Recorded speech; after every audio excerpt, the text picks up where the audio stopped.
We are inside the fabled Forum, the former home of the Showtime Lakers, but it's a different show tonight. 17 fights are coming your way as part of Bellator 228, one of our two main events, a rematch 5 years in the making. Lyoto Machida won their first battle, but Machida will run it back with Gegard Mousasi here tonight.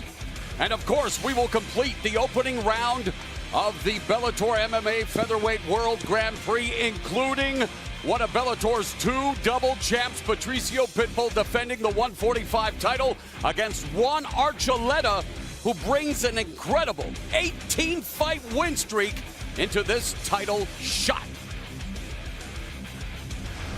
And we are getting things started at a contract weight of 133 pounds. James Barnes battling David Duran. Both guys have a lot of experience, have been in the game. This will be a very tough fight for both. Mauro Ranallo, Big John McCarthy, cage side. The next voice you hear belongs to Michael C. Williams.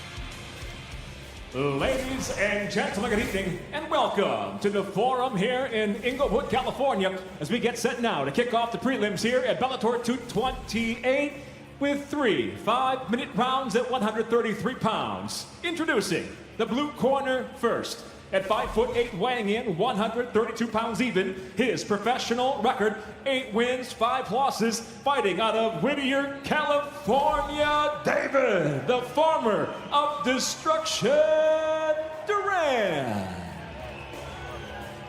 And across the cage is adversary out of the red corner. At 5'8", weighing in 132.1 pounds. As a professional, 11 victories, 4 defeats. Fighting out of Los Angeles, California, James Muka Barnes. And the referee in charge of the action, Mike Beltran. Mike Beltran has been assigned the task of officiating this battle. All right, gentlemen, first round. You ready to fight? You ready to fight? Let's go. First round of the first fight of the night here at the legendary Forum in Los Angeles. The farmer of destruction, David Duran, sporting the blue gloves. James Muka Barnes in the red gloves. And Barnes already trying to put the pressure on Duran.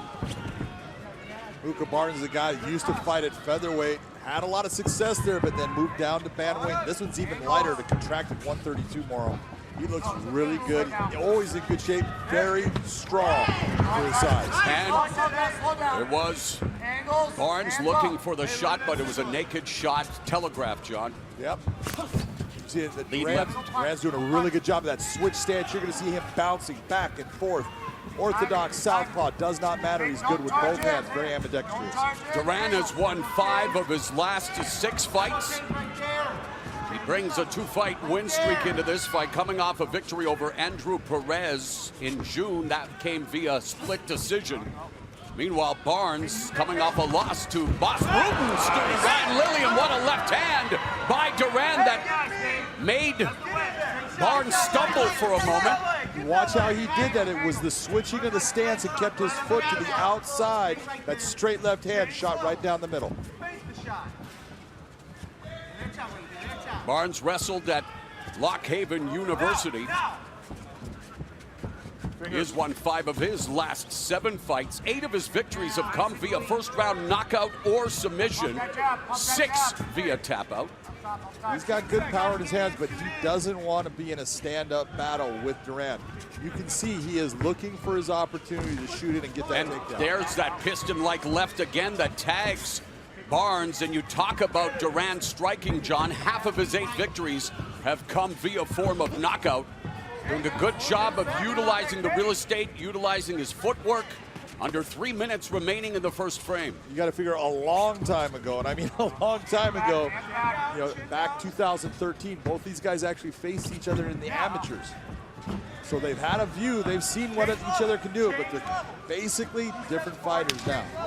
And for David Duran, John, his first professional fight was against none other than Juan Archuleta, who's going to be challenging Patricio Pitbull for the Bellator MMA featherweight crown coming up as part of the opening round of the Bellator MMA Featherweight World Grand Prix that gets underway at 10 Eastern, 7 Pacific on Dazn. Someone in David Duran's management team back there needed to be slapped. He actually bounced back with 2 straight wins, and again, Barnes changing levels, but Duran able to stuff the takedown attempt. Hands up, hands up, hands up. There you go. Duran's doing a very good job. He's the guy that's controlling the position and the distance of this fight. Muka Barnes is trying to find that spot. He's trying to change levels. He's trying to use his hands to get inside. It's just not working for him due to the footwork right now, David Duran. The reason that Barnes has been trying for the takedown is that 8 of his 11 wins have come via submission, 7 via form of choke. And a lot of those TKOs that you're seeing are all ground and pound victories, meaning he's taking a guy down and beating him up on the ground and getting that referee to stop the fight. A minute and a half remaining here in the opening round, and there's the good timing by Barnes underneath that left-hand attempt to Duran, and tenacious Barnes looking for the takedown, rolls right onto the back of David Duran, so the timing impeccable on that takedown attempt, John. Very nice. He needs to settle down with the position. Don't let this position get ahead of you. You've got that outside hook. Let's work to getting the leg around the body and come up out on top. We talked about 7 of Barnes' submission wins coming via form of choke, but look at the reversal here, the scramble. But Barnes sticking to David Duran like a spray-on tan here in the final minute of the first round. Muka Barnes is a good grappler, and that's why he wants to get this fight to the ground. You see what David Duran is doing to keep that from happening. Duran. Look at that nice arm lace with that left hand. Look at the left hand of Muka Barnes, how he's controlling that right arm of his opponent. He's got an open ability to attack. And Barnes still has 25 seconds in which to work, feeding a steady stream here of right hands to the face of David Duran.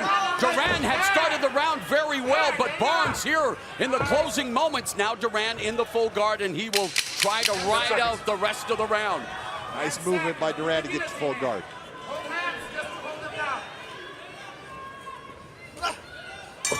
Good stuff for the opening 5 minutes of the night. How do you have it on your unofficial scorecard, John? Unofficially, I had that round going to David Duran. He did a lot of good work. He landed a lot of good shots. Now, Muka Barnes did good work once he got to the fight ground and landed some good shots. It just wasn't enough to take away what David Duran had done for most of that round. He's going weak left. You gotta counter that, bro. Okay? Dude, the last part of that round, He doesn't have that distance while I'm trying to shoot. A little bit more. We've been drilling the last 8 weeks. Shoot the first 15 seconds. You shot in the first 3 minutes, which is good. Shorten that up. Good job. Breathe. You're just lazy. You're pushing your jab. Snap it out there. I don't care if you land it. The jab's going to help you. So his shot is far and weak. He follow it through. Take the jab.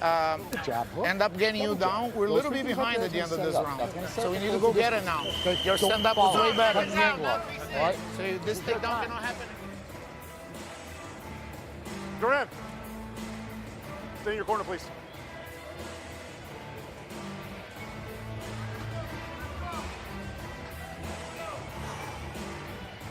All right, gentlemen, second round. You ready to fight? You ready to fight? Handle it, let's go. Bell, round number 2 at a contract weight of 130 pounds. James Barnes pumping out the jab with the red gloves. The farmer of destruction, David Duran, in the blue gloves. Got to give him marks for creativity for the farmer of destruction. You got to harvest it. You got to make it happen. Hey, man. Johnny, well done, well done. What you put into it. I left that low-hanging fruit for you there, sir. I'm glad you picked it. Inside leg kick, and there, the takedown attempt again by Barnes. Stuffed again by Duran, but Barnes able to get the takedown into side control. He's in a very good position right now to take his time with a lot of time left in the round. Now is when you can do your damage. Barnes looking to bounce back from that head kick knockout loss against Ryan Lilly at Bellator 214. And again, Duran giving up his back with Barnes getting one hook in. It's got that hook. It's a Turk position, we would call it. He was moving himself into a mount, and Duran did not want that. Gave his back. It's a chance you're taking, and right now it's not worked out for him. Duran has never been submitted. Try to circle his head to the cage. What you're seeing, James Mukabarnes trying to get himself in a position where he can open up with that right hand coming either to the right or left side of David Duran's head. It's all about the balance point. Duran blocking, well, didn't block that right hand, trying to wing block, and Barnes putting all of his weight now, fishing for that rear naked choke, but Duran looking to surrender here. Back on his back is Duran just desperately trying to get out of here, but there now Barnes sinks in the choke, and it is over just like that. Barnes here in round 2 records his 9th submission win. Should we be surprised that it was via choke, John? No. That was a very impressive round. Everything that Mukabarnes did, the way he set up the takedown, had the kick, shot in, changed levels, got the takedown, all of it. Outstanding work. Watch here, look at that kick. Gets inside, both hands. Double unders here, picks him up, drops him to his back, into side control, and from here, moves to the mount, and that makes David Duran say, okay, I have a choice. Do I stay with this guy on top of me, or do I turn my back? He decided, I'm gonna turn my back. You see the hooks go in, and you see Mukabarnes go for that choke. It's fast, and it's tight.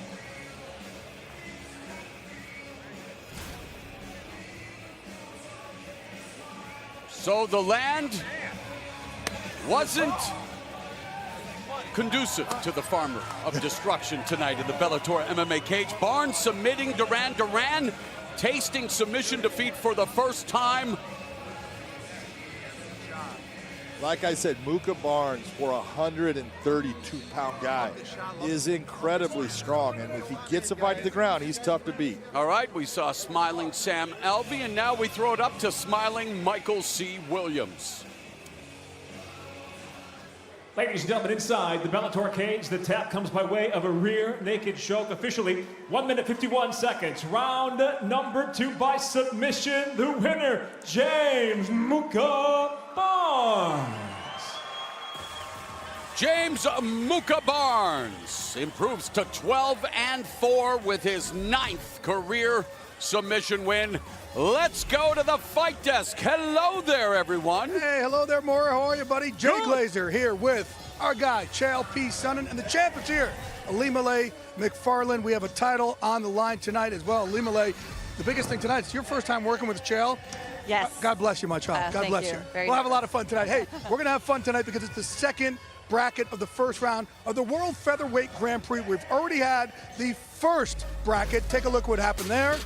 Derek Campos, Adam Boric, Pedro Carvalho, Emmanuel Sanchez all move ahead. And tonight,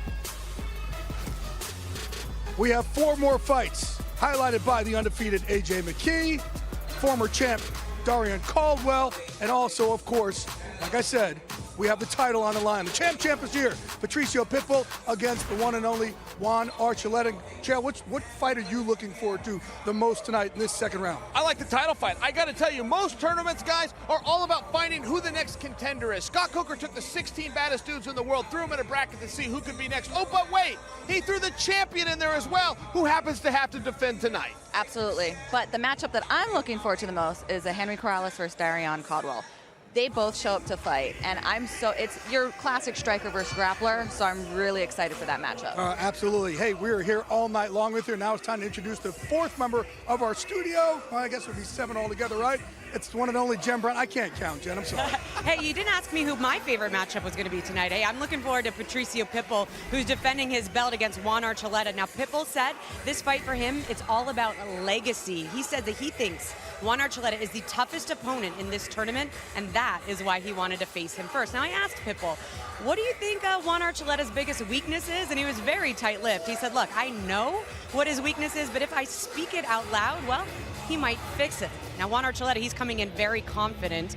He says that he has the game plan figured out for beating Patricio Pitbull, and he's going to be the first person to break him. He says, I'm coming in with a game plan of what my dad taught me when I was a kid, when I was fighting guys that I just didn't like. He says, you pressure them. You get them to the ground, and you beat them up. And if they get back up, well, you do it all over again.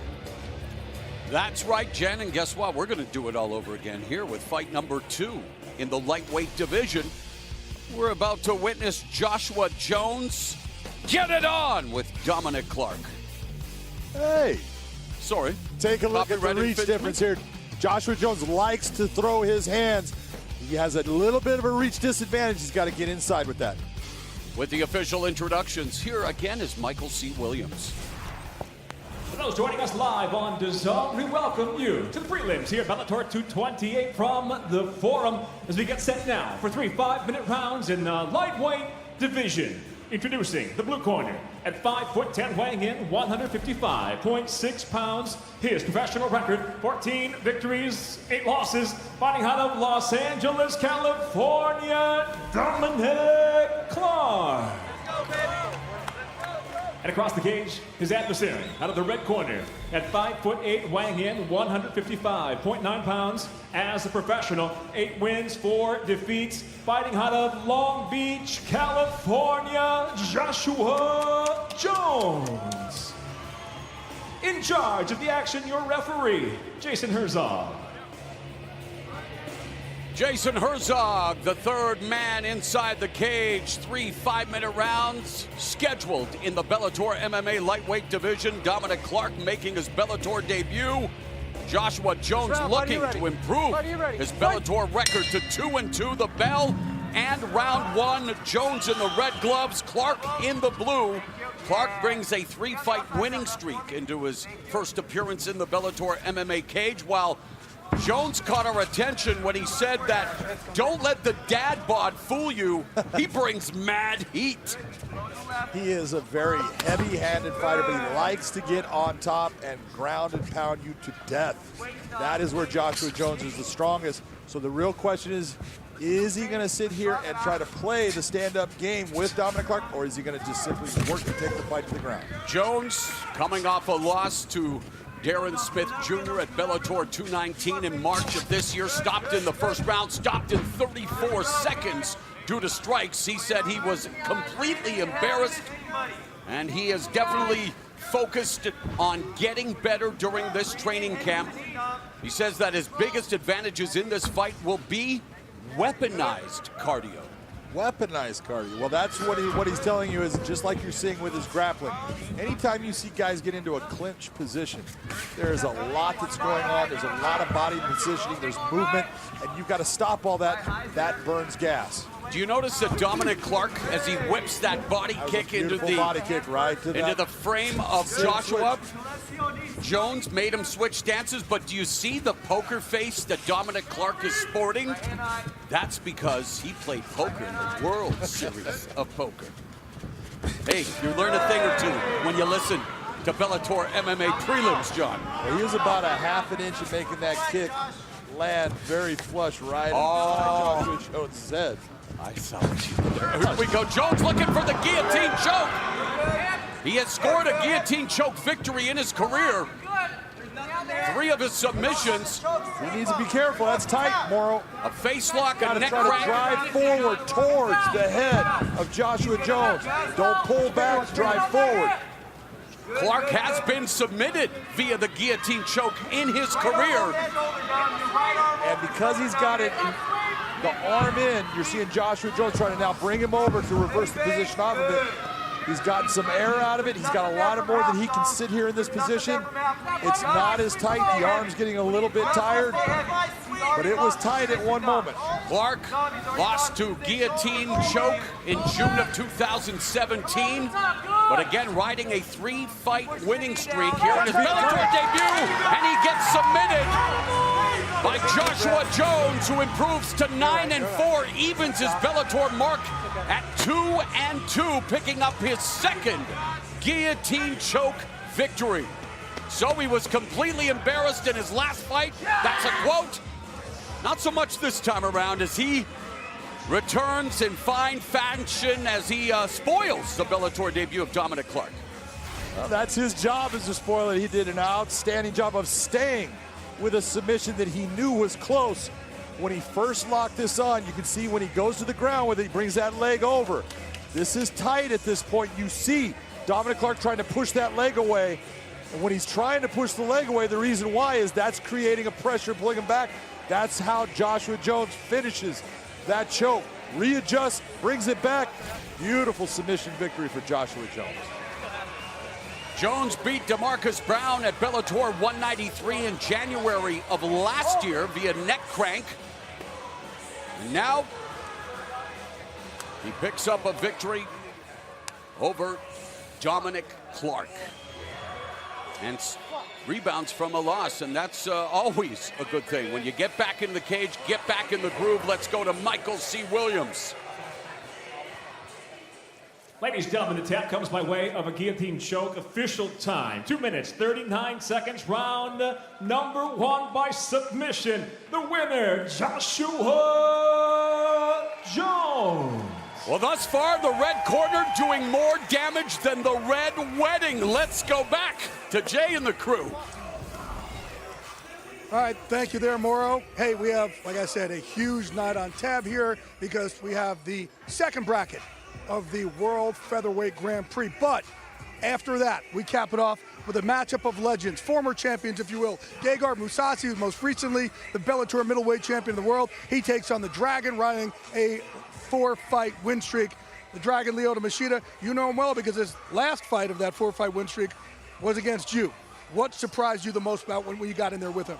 First off, I'm going to go Google Red Wedding because I missed Mauro's joke, and I know there was something funny there. But secondly, with Machida, look, he was just tricky. I had teammates that fought him before I did. They all said the same thing, champ. They said, he's awkward, he's unique. We don't have training partners like this. The reason I bring that up is because I felt that too. But in a rematch, I think Mousasi having 25 minutes with Machida already could be helpful. Absolutely. And you know, Machida is a very elusive fighter, and everybody knows that. And so I know Gegard, again, he spent 25 minutes in the cage with him, so he knows what to expect. Yeah, it's interesting you say that because everybody who's fought him said you almost get mesmerized by his hips, and you end up sitting out there. But because Gegard's already seen that, yes, Gegard could possibly make these adjustments, and Gegard being the striker that he is, what's he need to do tonight to be able to come out on top? Okay, listen, don't be surprised when Machida switches stances. Don't reflex and turn into the Medusa, as Coach Clayton would say, when he shifts his hips. I think those are all things. So, no, listen, you want to know something Machida does? He doesn't just move his hips and switch stance. He'll talk to you when you're fighting him.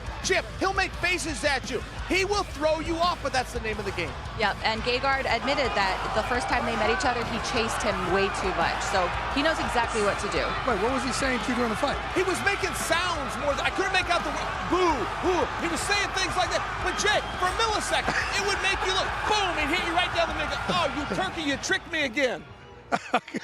You know what? The fact that you could even understand what something like that is a grunt just shows you what a Renaissance man you are. Thank you, Jay. Again, champ, you're around here all night. Hey, Mauro, take it back for us. All right, Chael just has to work on his pop culture, my friend. It's from the Game of Thrones, and we're going to be playing that in the Featherweight World Grand Prix. But here, it's a featherweight matchup between Weber Almeida and Castle Williams. Weber Almeida coming in, undefeated record, 2-0. Can he make it 3-0? Here's Michael C. Williams. Ladies and gentlemen, tonight here at the Bellator 228 prelims, we'll go to the featherweight division. Scheduled for 3 5-minute rounds. We introduce first the blue corner at 5'7", weighing in 144.1 pounds. He has professional record 4 wins, 2 losses from Arroyo Grande, California. Introducing Castle, the Punisher Williams. And across the cage, his adversary out of the red corner at 5'7", weighing in 144.5 pounds. As a professional, early on, he stands undefeated at 2-0 from Cuiabá, Mato Grosso, Brazil, presenting Weber Almeida. In charge of the action, your referee, Milan Ayers. Milan Ayers is your referee. Let's take a look at Weber Almeida in action. Weber Almeida comes out of the Machida camp, and he is very explosive with his strikes. Look at the power on that shot. Just starched his opponent He's got a lot of speed and a lot of power. Fight! You ready to fight? Fight! The silverback Weber Almeida, southpaw 2-0, including the win in his Bellator debut. He's in the red gloves. The Punisher Castle Williams making his Bellator MMA debut tonight, and he just got slammed down in the blue gloves. He has already been hurt, but back on his feet.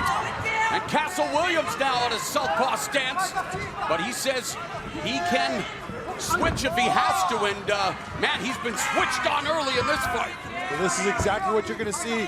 You're looking at a smaller version of Lyoto Machida when you watch Weber Almeida. He is fast, he is confident in what he does, and if you cannot take him back, there's a counter left hand that dropped Williams, but I'll tell you something, Williams can take a shot. Williams is known for how tough he is. He will not give up. You've got to get rid of him. Weber Almeida saying his greatest strength is speed and footwork. We've seen both on display, fighting with the Wizard there. And again, wow, good scramble, and now it's Williams coming forward. Lots of action here in the opening minute plus. A lot of big, heavy shots being thrown by Weber Almeida. Again, that catapult left hand by Almeida. If those don't work, Morrow, he can get tired. Kick was blocked by Almeida. It appears is there a cut, I believe, over the right eye of Williams. This match taking place in the featherweight division. Of course, the Featherweight World Grand Prix opening round will come to a conclusion on the main card of Bellator 228 at 10 Eastern, 7 Pacific, including a Bellator MMA Featherweight Championship match as Almeida along the fence, the spinning back kick, and now Williams looking for the takedown. For a guy that has taken so much damage early in this round, he continues to just walk Weber Almeida down. He is going saying, you're going to have to finish me. Very impressive as far as how tough he is, but is it smart? A battle of southpaws. Williams, a black belt in Hawaiian Kempo Karate under John Hackelman, who you will remember was Chuck Liddell's trainer, as Williams again took a knee momentarily, but now walking down Almeida. And there's another kick, and Williams really trying to establish that kicking offense, but Almeida can give as good as he gets in that department. And he just took a big kick to the solar plexus, smacks his stomach like that doesn't hurt, and just marches on. What you're seeing right now with Weber Almeida is he's trying to slow down that pressure. He's trying to slow down the fight because although he's the one landing the big shots, Castle keeps on bringing that pressure, and that's starting to have an effect on what Weber Almeida does. Again, Weber Almeida loading up with that left hand, switching stances again. Beautiful. Crushing the rib cage with that switch kick, but here's Williams. They're going tit for tat in this battle. Under 2 minutes left in the opening round. Almeida was a professional musician. He actually played the flute in an orchestra that traveled around the world. Spinning back fist counter as Williams went again, looking for the kick. What a combination, right to the body, left upstairs by Almeida. But here comes Williams. What an opening round here, Sean. Big left hand. Another left hand, another left. Williams eats every shot, eats the right, eats the left. How the hell is it Williams still standing? He is just pretty tough, but you can only take so much. And you're right, all of these windmill punches may be gassing Weber Almeida. You can see him breathing out of his mouth. A lot of energy and throwing heavy flows like he is. And Almeida with that left under a minute remaining. Almeida loading up with the left hand behind the guard, drops Williams. And Almeida going in for the finish. The referee watching intently, but Williams still with his wits, still defending. And has now neutralized the posture of Almeida. Looking for the rubber guard, maybe going for a gogoplata attempt. That's not going to happen right now with what he has. Right now, he's just trying to slow down this attack, catch some air. That's why he goes back to the full guard, which you see. But you were right, he was in a position where he could get that gogoplata. It just, his mind's not working in that direction right I think his mind is still trying to clean up some of the cobwebs. And again, I have no idea what Williams is feeling, but the eye-catching shots belonging to Weber Almeida, but Williams has plenty of guts. Oh, he's lucky that left hand. Here we go. Wow, what's some just huge power shots. I think that round can be best described as being en fuego.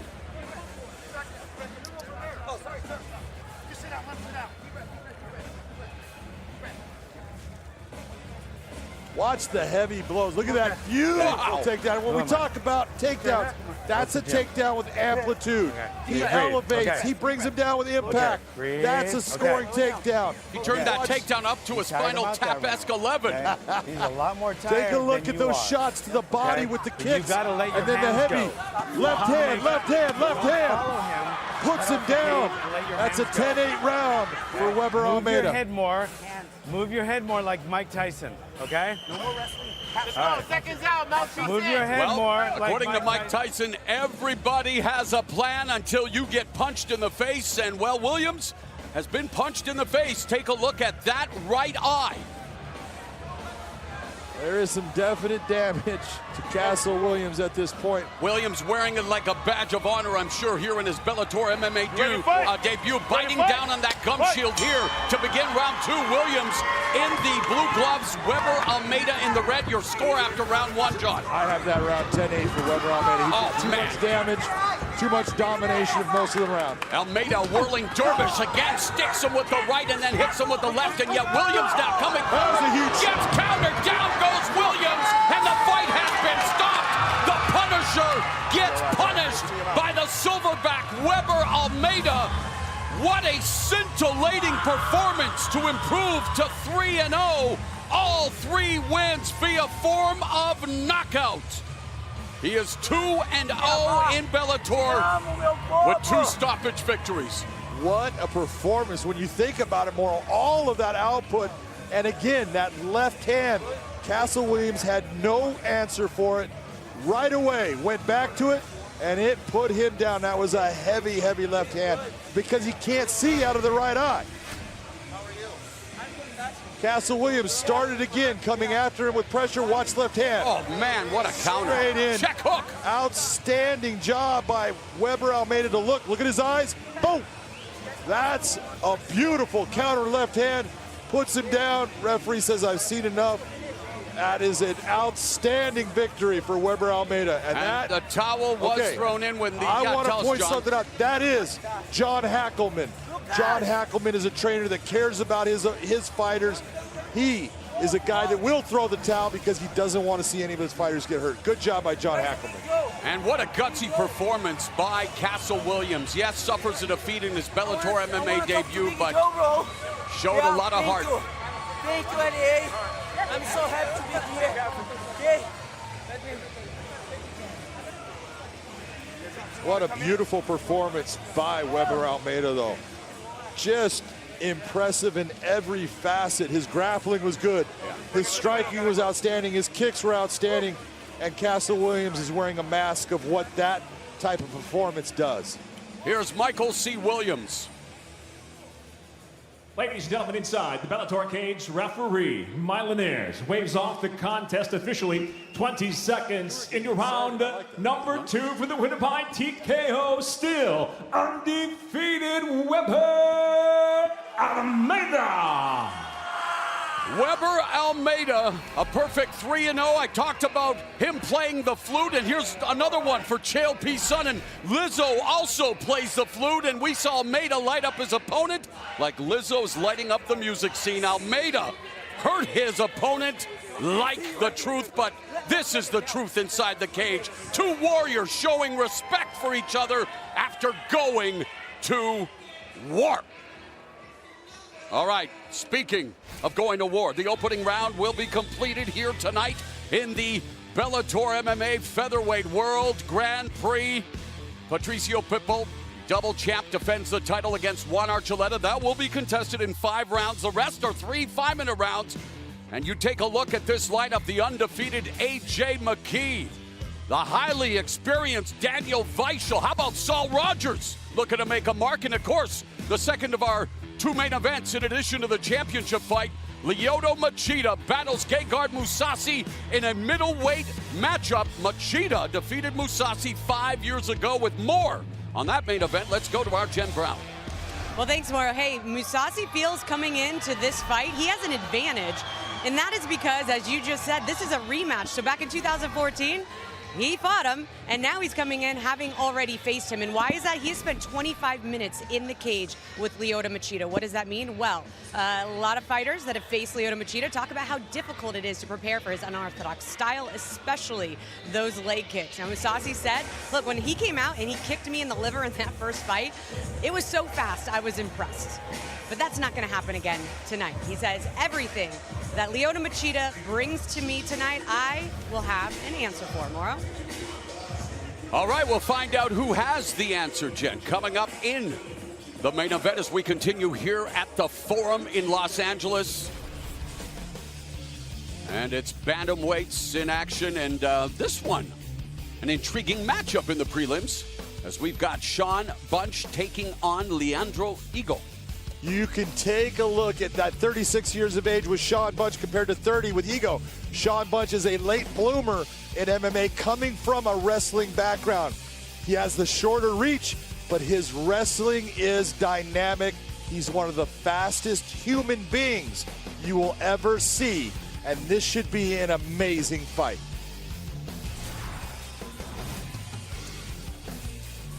Sean Bunch making his way to the cage, started wrestling when he was 8 years old, two-time All-American at Edinburgh University of Pennsylvania, two-time Olympic alternate.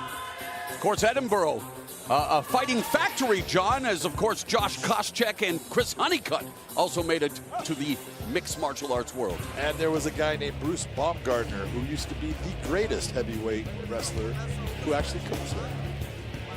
All right, here's Michael C. Williams.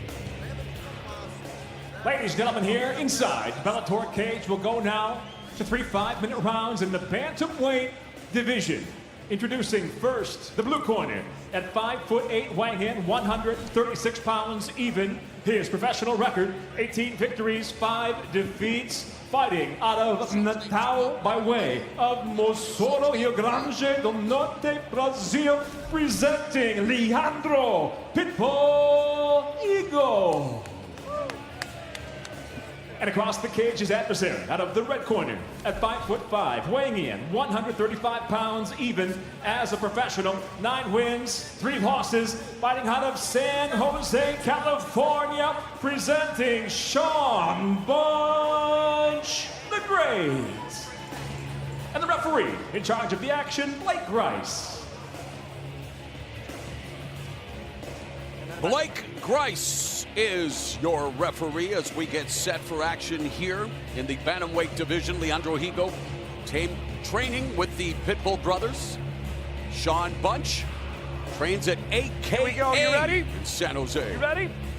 3 5-minute rounds is what we are scheduled for. Bunch in the red gloves, Higo in the blue gloves. And we mentioned Higo and his affiliation with the Pitbull brothers. Of course, tonight a big night. Patricio Pitbull defending his 145-pound title against Juan Archuleta to close out the first round of the Bellator MMA Featherweight World Grand Prix. These two would like to get into championship contention at 135. Both of them have a very good opportunity here tonight to prove that they're the next guy stepping up to that level to fight a champion. Higo is very strong, very good with his jiu-jitsu, but he can be brought into a brawl, which should not be his style of fight. We'll see what Bunch tries to bring to the cage tonight. Higo has 10 submission wins out of his 18 victories, a Brazilian jiu-jitsu black belt since 2012. Meanwhile, Bunch, we talk about his decorated wrestling pedigree coming off a victory over Dominic Mazzotta at Bellator 219 in March of this year. He is 6-2 in the Bellator cage, while Higo, he has won just 1 of his first 4 fights in Bellator. Well, they've also put him, take a look at that little list that they have that you see Higo going against. They didn't give him any help, and that happens a lot of times when guys come to a big promotion and they're thrown into that den of wolves. It takes a while to settle down. Higo is now in that position where he is settling down and he knows he belongs at this level. Oh, there's a nice low kick by Ego. That was a beautiful low calf kick. That's the kind of kick right now that's changing the game of MMA, Morrow. I agree with you there, John, and it's interesting how every so often you see different techniques suddenly become the technique du jour. Of course, Lyoto Machida coming up with the main event knows a thing or two about the Karate Kid kick, the kick to the face. I'll tell you, he landed that first against Vitor Belfort and then pulled it off against Randy Couture. Sending Randy Couture into a well-deserved retirement. Yes, sir. Hall of Famer. Along with no teeth. Ego flashes the jab. Bunch just trying to find his rhythm, delivers again a low kick. Nice counter left hand as Ego threw that sweeping left hook, but Ego took it and sported some whiskers there. And it was the right hand of Bunch that landed with the most power. He brought that left with the right hand, stunned Leandro Ego. Ego has trained with Olympic gold medalist and UFC double champ Henry Cejudo. There's a shot attempt and again telegraphed. And those moments like you're talking about with his training, those are the ones when you're training with someone like a Henry Cejudo, those tell you, I belong. I thought Ego again stabs him with the right hand. I thought Ego had heard us talk about Machida with that attempt at a front kick. A minute 45 left here in the opening round. Still very much a feeling out process, even though they're whipping in those kicks, John, and they are doing some damage. They are, but you're seeing as Ego goes to southpaw, which is okay, but he's losing the placement battle. Watch the feet. Now he's going back to orthodox. When he goes to that southpaw, he's losing the foot position war that can cause him a problem. Another counter, right hand clips the jaw of Ego. Sean Bunch is utilizing that speed advantage that he has. He is incredibly fast.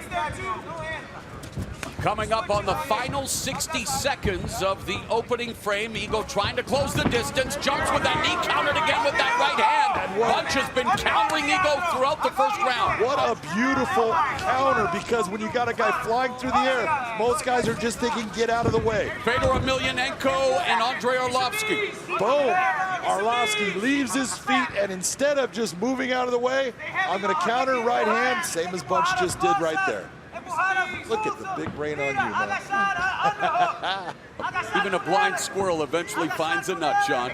30 seconds left here in the opening 5 minutes, and it's Ego turning the tables on Bunch, pinning Bunch along the fence here. Looking for the trip as they go back and forth, jockeying for position. What's very impressive when you're watching Sean Bunch now is he's not just the wrestler.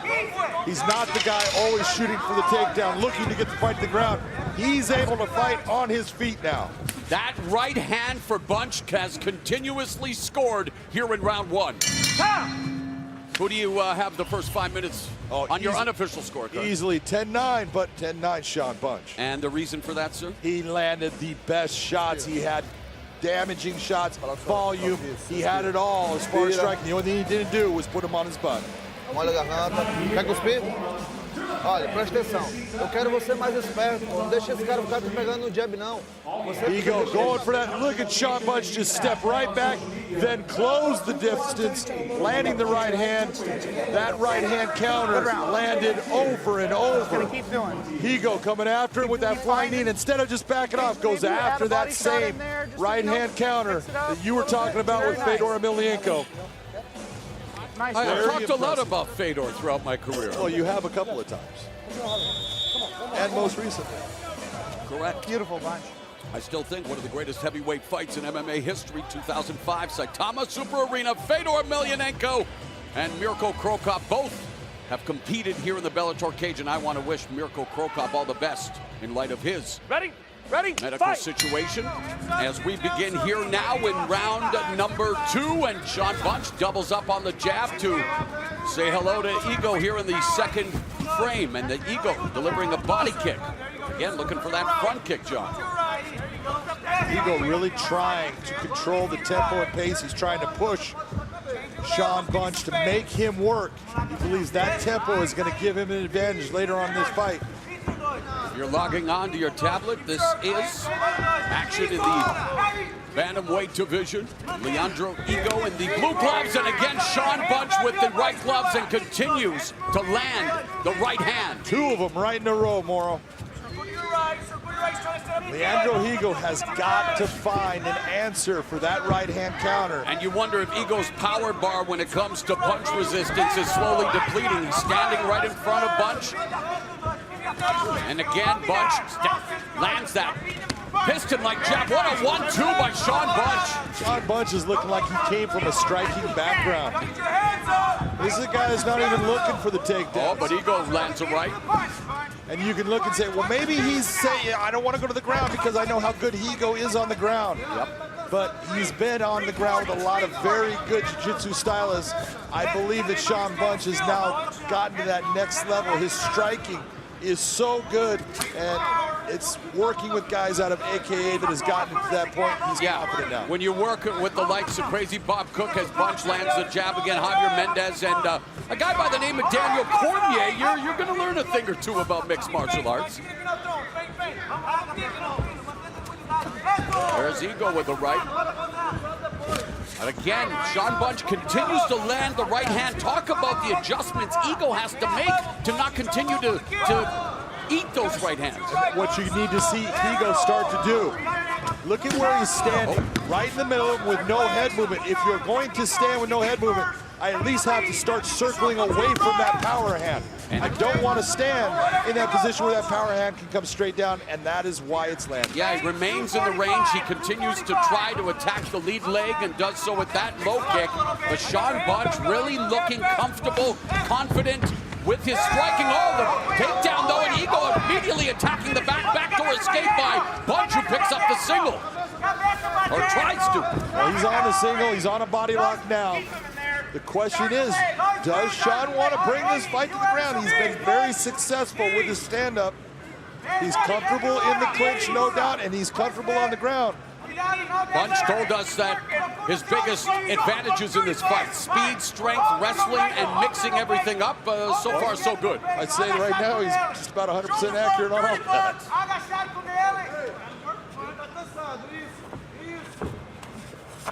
Meanwhile, Ego says that he's a big fighter for this weight class.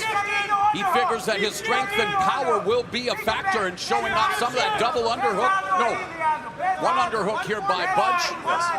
You guys should have double unders. Yeah, he does have double. He's got double unders, but he, in that position, when you're looking, he has all the leverage advantage, and he should be able to turn this position. That's good. That's what he needs to do with his head. Now he can take and turn this out if he wants. A minute and a half left in the middle frame as we are just getting started. Bellator 228 prelims on the Bellator app and Dazn coming up at 10 Eastern, 7 Pacific. It will be Bellator 228 featherweight World Grand Prix middleweight rematch between Gegard Mousasi, Lyoto Machida, the second of our two main events. And again, Bunch able to come over the top with that right hand. And this is where, when you're watching the striking game going on, both guys are striking, and sometimes people will get a little bit dissuaded by... Good head movement by Bunch. Both changes levels. Yeah, good exchange there. Both scored. Finish your thought, John. People are going to get dissuaded by motion. You got to look at what actually hits and which one hits with more power.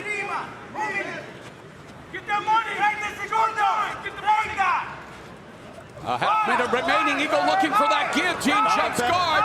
And there's a tap. Ego coming back and submitting Sean Bunch. They say not a bad plan by Ego. If he gets that neck, he's got a very tight guillotine, and he just proved it. Leandro Ego picks up his 19th victory, 11th via submission. All of that work by Sean Bunch, all of that domination of that stand-up. And he sticks his head to the side. That was his mistake. Well, look where his head's at. That's beautiful head position right there. Got his head into Ego's chin. And then he allows his head to drift down. Ego wraps the arm, goes for the guillotine. That is tight from the beginning. What a turn of events for Leandro Higo. Again, look at when he just drops the head. You have always got to be aware of your head position. If you allow your head to slip down and that arm comes around, you are in danger. What a beautiful submission win by a black belt of Brazilian Jiu-Jitsu. The only other time that Bunch has been submitted was against Darion Caldwell, who we'll see later tonight in the Featherweight World Grand Prix. That came via rear naked choke at Bellator 143 back in September of 2015. So it's been a while, but what a victory. Do not call it a comeback for Pitbull Leandro Higo. And of course, for Team Pitbull Brothers, they hope that this is a sign of things to come later tonight. Here with the official decision, or make that announcement, is Michael C. Williams. Ladies and gentlemen, the tab comes by way of a guillotine officially. 4 minutes, 34 seconds. Round number 2, the winner by submission, Leandro Pitbull Higo. Leandro Higo, a dramatic come from behind victory to force Sean Bunch to tap out. Let's go back to the fight desk. All right, thank you, Mauro. Again, exciting night here in Bellator Mixed Martial Arts, the second bracket of the first round of the World Featherweight Grand Prix. And look, we have a former champion here in Darion Caldwell. He is going against Henry Corrales. Darion Caldwell, though, talk about maybe the best wrestler in the sport. You put his amateur record, what he's done compared to everybody else, there's really no comparison. But what does he need to do tonight to set a different mark and kind of roll through this entire tournament? Stay focused. And that may seem simple, but Caldwell has all the physical abilities, but he's a little bit inconsistent. I see every now and then, and even between rounds, you'll see him win rounds 1 and 2, and his first loss ever gets caught in the 3rd round by Baby J, just by example, and submitted in a guillotine. I feel like he needs to reset his mind. He needs to take some deep breaths at times and stay focused. And I think he did reset his mind. He actually changed his camp for this fight. He went back to his roots, back to his old camp in New Jersey. So I think he really is mentally prepared for this, but he needs to remember what he's good at, which is wrestling, and he can't stay in a stand-up war with someone like Corrales. And by the way, you know he's a little off because he went back to New Jersey.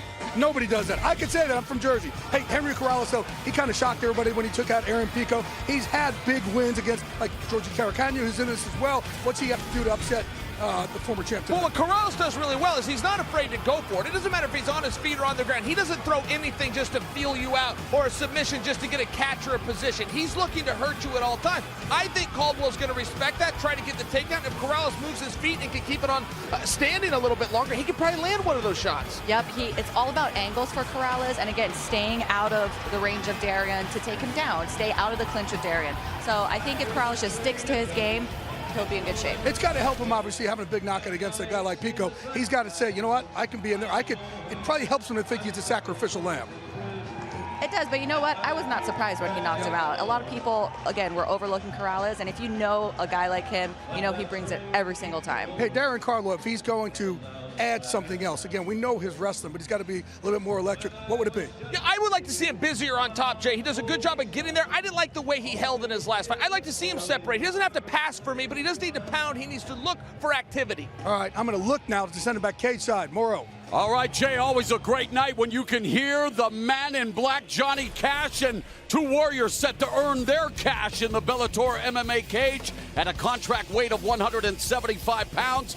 Mike Jasper meets Johnny Cisneros. Both very similar records, very similar in age. Both guys have a ton of experience. Here's Michael C. Williams. For those joining us around the world live on the Bellator MMA Global app, we welcome you to the forum here in Inglewood, California, as we go now to 3 5-minute rounds at 175 pounds. Introducing the blue corner at 5'10", weighing in 175.6 pounds. His professional record, 12 wins, 7 losses. Fighting out of Southern California, Johnny the Tattooed Terror Cisneros. And across the cage, his adversary out of the red corner at 6 foot, weighing in 174.7 pounds. As a professional, he brings 13 victories, 5 defeats. Fighting out of Camarillo, California, presenting Mike Jasper. in charge of the action, your referee, Frank Trigg. My former Pride Fighting Championships broadcast partner, and of course, UFC Hall of Famer Frank Trigg is the referee for this battle. Contract weight of 175. Ready? Ready? Fight! Mike Jasper in the red gloves. The tattooed terror, Johnny Cisneros, in the blue gloves. Both of them are coming off losses. And wow! Cisneros already down, and into side control goes Mike Jasper. I was going to just say they're both coming off losses, but there's a big difference. Mike Jasper took on Andrei Korochkov last minute and fought him to a decision and had moments in that fight. Mike Jasper, someone I've been in the cage with a lot. He is a very talented fighter, great athlete, and hits like a horse. And of course, Andrei Korochkov, a former Bellator MMA welterweight champion, and Jasper working from side control. 13-5, has one submission victory. Already just looking for that crucifix position. This is where Mike Jasper becomes very strong. He's heavy on top. He's got good position, and he is never in a rush. He doesn't make mistakes in allowing a position to slip by. Cisneros has been submitted once in his career. Cisneros 39, 5, 10, 12, and 7. Jasper 36, 13, and 5. And again, Jasper coming off the loss in his Bellator debut, while Cisneros, he's 2 and 5 in the Bellator cage, losing to John Mercurio via majority decision at Bellator 219 in March of this year.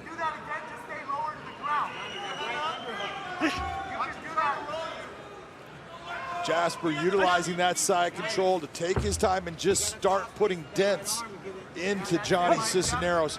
Just don't worry about how much time goes by. Beautiful knees to the body, comes up, slides the hand across, brings the elbows down. Jasper, a Brazilian Jiu-Jitsu purple belt, looking for his potentially second victory via submission, although some ground and pound opportunities perhaps also available. Under 3 minutes left in the first.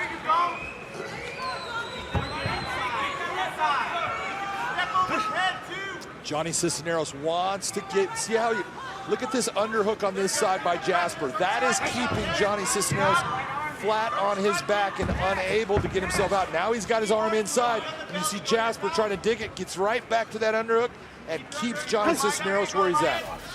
2.5 minutes remaining in the fight. Jasper feeding a couple of right hands to the face of Cisneros. Another knee to the body by Jasper.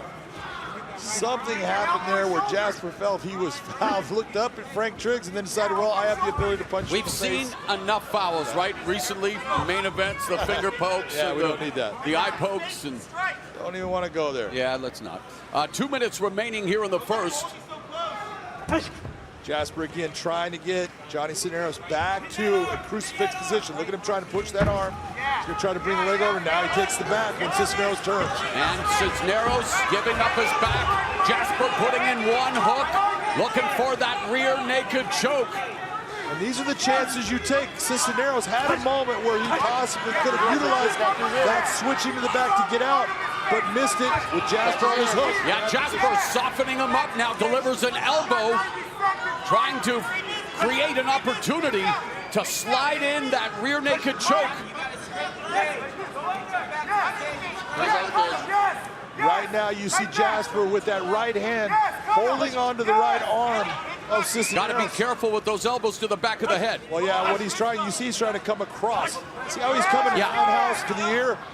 Referee's never going to call it if that's what you're doing, because the referee sees you are not trying to direct the strike there. A minute left in the first round, and the tattooed terror, well, he's been tattooed by Mike Jasper in this opening round, but Cisneros trying to get back up to his feet, rising from the ashes. And the fans here showing their appreciation for Cisneros' resilience, his tenacity, but he's still potentially in trouble, Josh. Cisneros just gorilla hulked his way to a standing position. Oh, good takedown by Jasper, and immediately into side control. 30 seconds left in the round.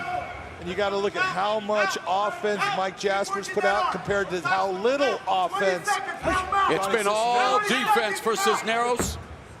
He's been wearing the weight and now into full mount, but the clock may be Jasper's biggest enemy because there's only 10 seconds left. Cisneros trying to control the posture, trying to keep Jasper from unloading any shots. Cisneros will survive round one. Stop.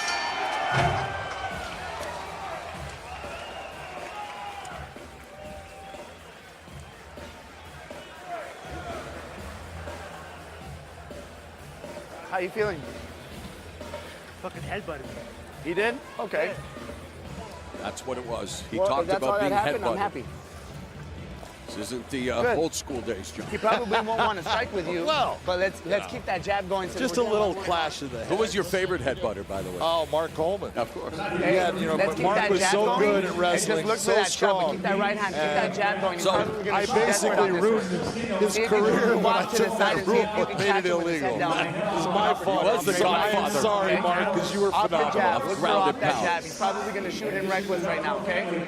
One more. Who was your favorite headbutter? Did you ever be asked that on an MMA broadcast? Look at this jab. Beautiful jab by Jasper. That shows how much power he has. He just puts Johnny Cisneros down on his back.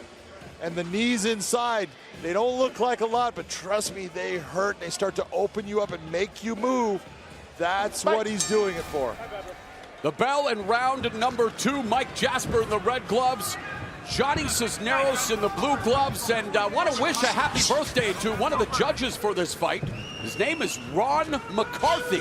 Any relation, John? I think there is somehow. That's the smart one. So, Cisneros throws that right. Good head movement by Jasper, and there's a right cross by Jasper that connects. How do you think your son may have judged this round? Because you are also an unofficial scorecard holder. Well, the real question is, did he look at it like I looked at it? Because all the offense by Jasper, that's a 10-8 round. All right, Cisneros trying to get his fight back into this battle here. He's definitely rejuvenated, pumps the jab a couple of times, throws the right, but he's taking those deep breaths. Well, yeah. Again, he's a 39-year-old man who's going at it here against a 36-year-old, so when it comes to MMA, they aren't spring chickens, John. Well, you know, it's almost like mileage on a car, and I will tell you that Mike Jasper may be 36 years old, but he's a young 36. He's always in shape. He never gets out of shape, and the mileage on him is very little. So there is a difference between that 39 and that 36. Jasper began training Muay Thai in 2009, the same year he stopped playing football.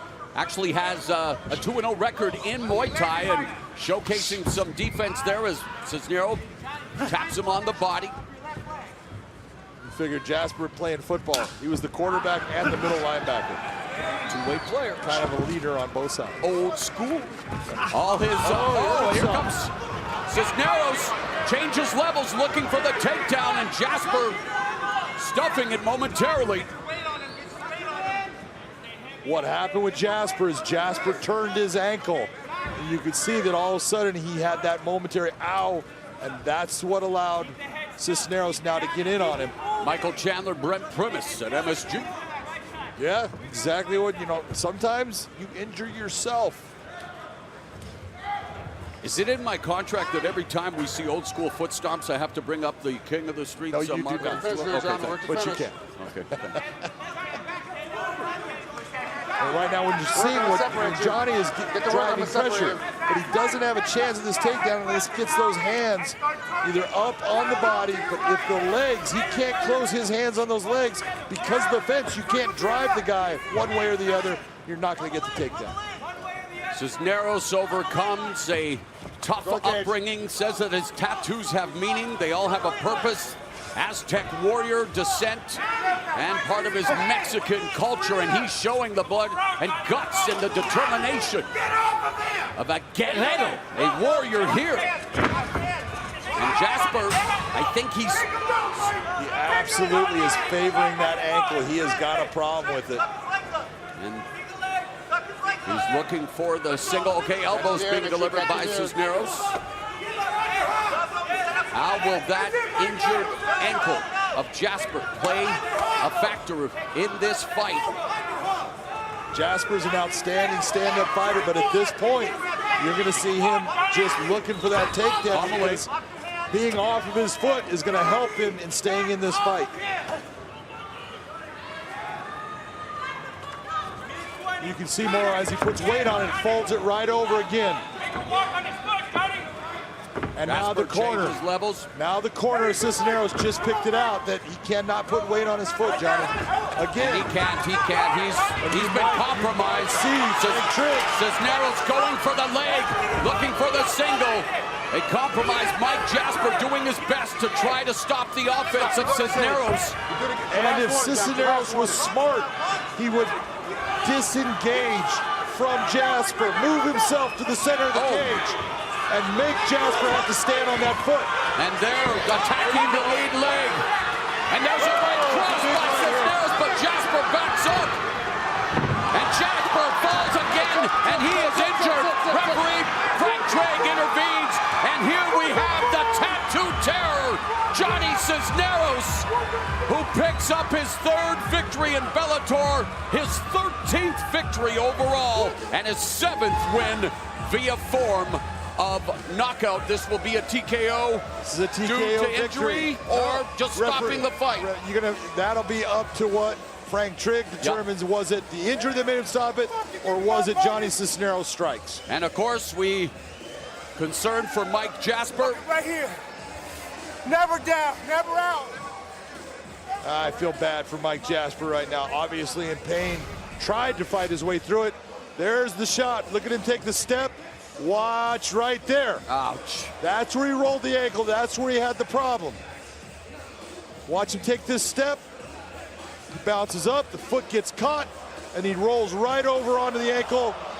That's what started the downfall for Mike Jasper. Big right hand by Johnny Cisneros. Then he comes after him, puts pressure, makes him step on that leg. There goes the ankle again. Down goes Jasper.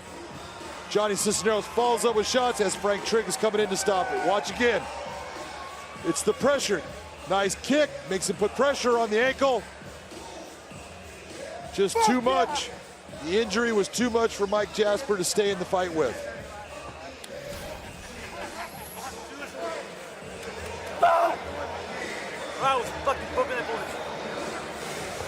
You look at what was happening in that fight, Morrow, and how dominant Jasper was in that first round. And look at one little injury, one thing in the fight can change that fight around. Great job by Johnny Cisneros, and did exactly what I said. Get off the fence, put him towards the middle, make him put weight on the ankle, and look at, gets the win because of it. So hopefully Mike Jasper is not seriously injured as we go to Michael C. Williams. Bellator cage, referee Frank Trigg weighs off the contest officially. 4 minutes, 28 seconds, round number 2. The winner by TKO, Johnny the Tattooed Terror Cisneros. Never out of the game. And still unable to put any weight on that foot. Mike Jasper will be helped out of the cage, but Johnny Cisneros at the age of 39, the Tattooed Terror, records a TKO win here in the 2nd round. And of course, he wants to commemorate this victory with a photo. And speaking of photos, let's go up to the photogenic crew at the fight desk. Maura, that would be one of the 3 of us, and it's clearly not the 2 dudes sitting to the champs. What would that be? Left, right over there. Jake Laser, Champ Ali Malin McFarland, and Chael P. Son of what? Chael, what? Nothing. Okay. I'm ready to go. Hey, ready to talk some fights. Hey, listen, we have AJ McKee, Georgie Karakanian coming up. AJ McKee is a guy in this tournament where everybody looks and goes, I don't know if I want that guy lining up. He is so incredibly dynamic. AJ McKee, that's my dark horse to win this whole thing. He seems to being less and less of a surprise. Guys are saying by name, look, this is the guy that's a problem. Now, I got to tell you, with Georgie, AJ's going to have to burn some calories tonight. I don't think Georgie's going to get position on McKee. I don't think he's going to grind him out and take him in the deep waters and some of these terms fight guys throw out. But Georgie can hit hard, and Ali Malin, he can do it from weird angles. I've seen him win fights with spinning back kicks, with spinning back fists. It's something that AJ has to focus the whole night on.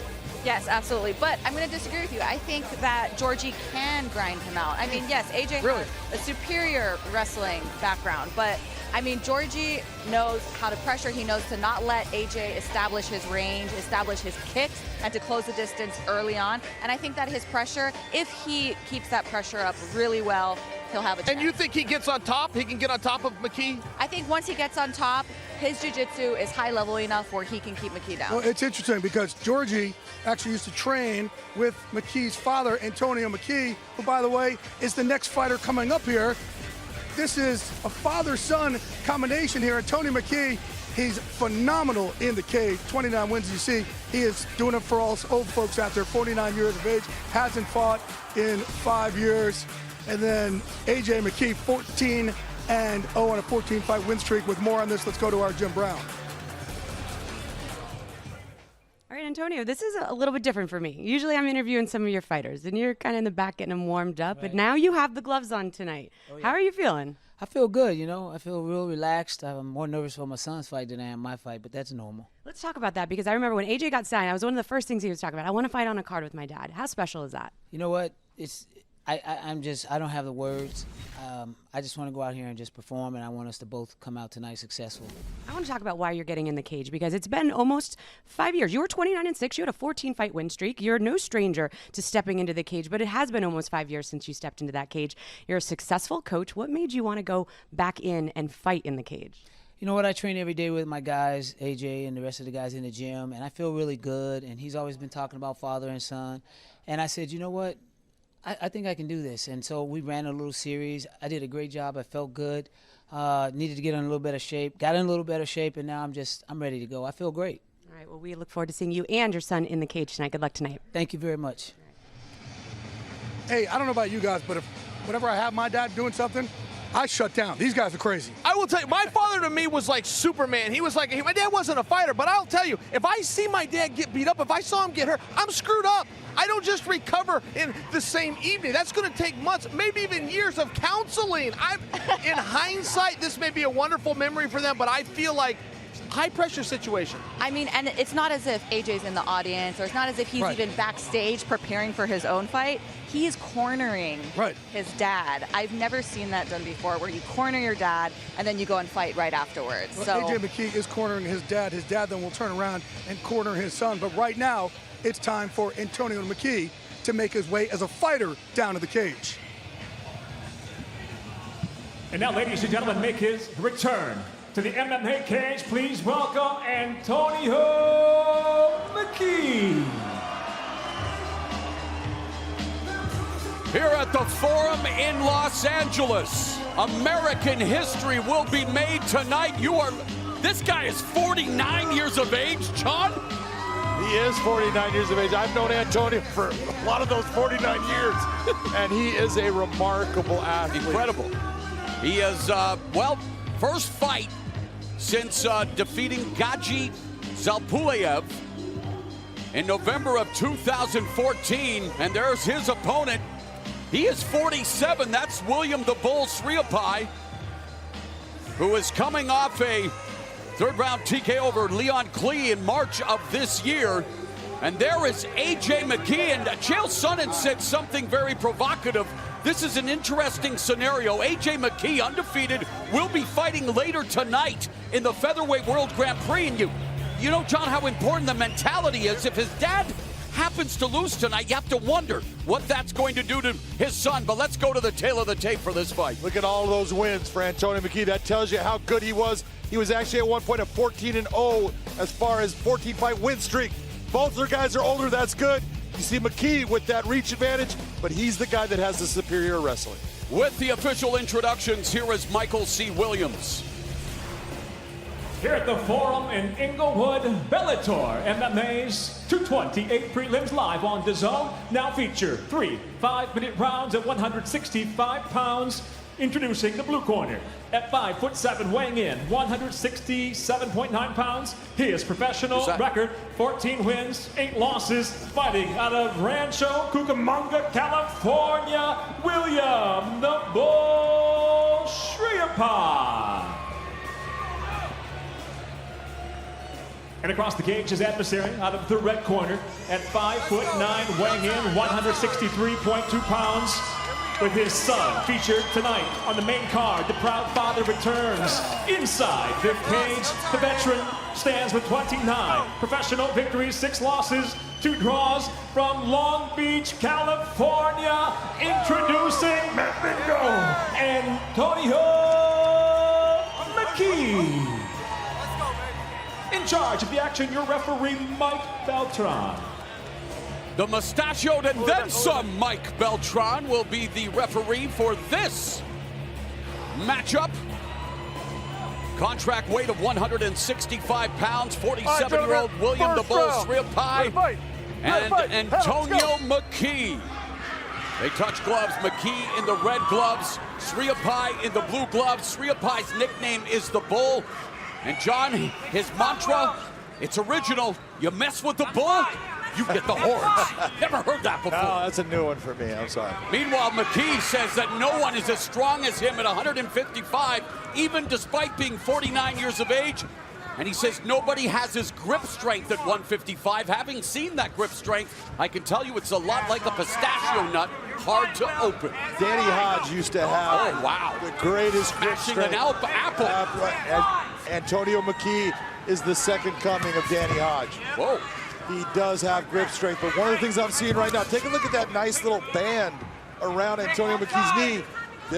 Most of the time, Antonio is a southpaw fighter. He's fighting out of the orthodox stance. That's telling me that he might have damage to that. I was going to say, is that the bullseye for Sriapai as 1 minute has elapsed here in the opening round? McKee with one fight in the UFC that came back in 2011. Split decision loss to Jacob Volkman, but here he returns to Bellator, and it's something he and his son AJ have discussed for many years, looking to make history. In fact, McKee trains Aviv Ghazali. He and his dad were the first father-son in major MMA, doing it in the Bellator cage. Absolutely right. The very first father-son that ever competed on the same card, especially major promotion, was Chaim Ghazali and his son Aviv, who trains with Antonio McKee at the Body Shop. There's a body kick by McKee, slips a bit on the canvas. One of the things that happened that night in Israel is Aviv got his first victory as a professional, but his dad was beaten by Ryan Couture.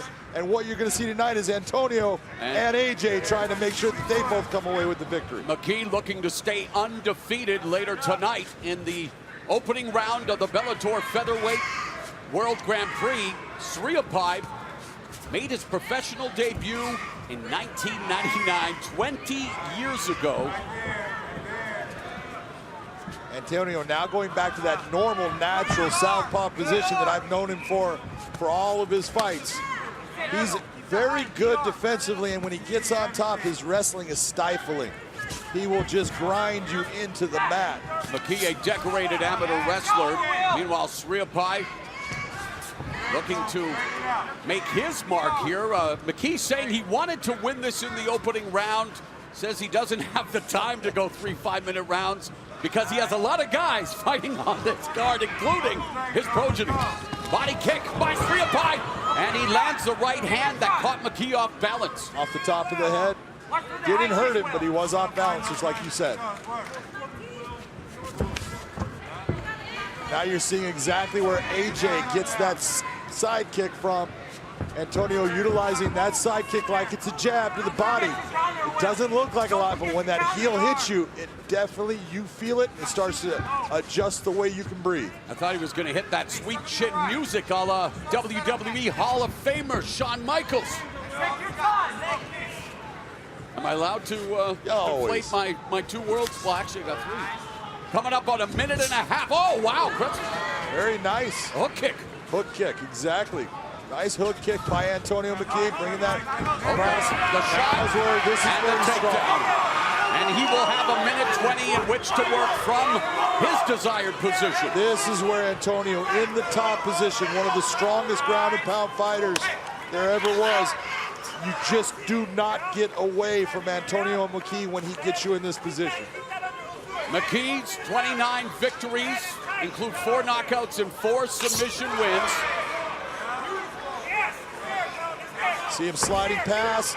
Now it's just north-south. Antonio very strong. He decides to slide down for a north-south choke. He has that ability, or can go for the Kimura right here.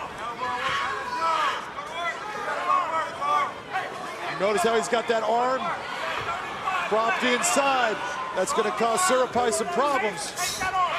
Surapai, a 7th Dan in karate, a black belt, blue belt in jiu-jitsu, and well, he'll have to fight off his back. Eats that elbow by McKee, another slashing elbow strike. That was a very good elbow. And another 15 seconds left in the opening frame. McKee trying to live up to his prediction, but time is running out in this first 5 minutes, but it's been all Antonio McKee. Stop! Now, I said it's been all Antonio McKee. Do you agree on your scorecard, John? Well, I think you know this sport. You're absolutely correct, Mauro. Get a I've been around a bit. Okay?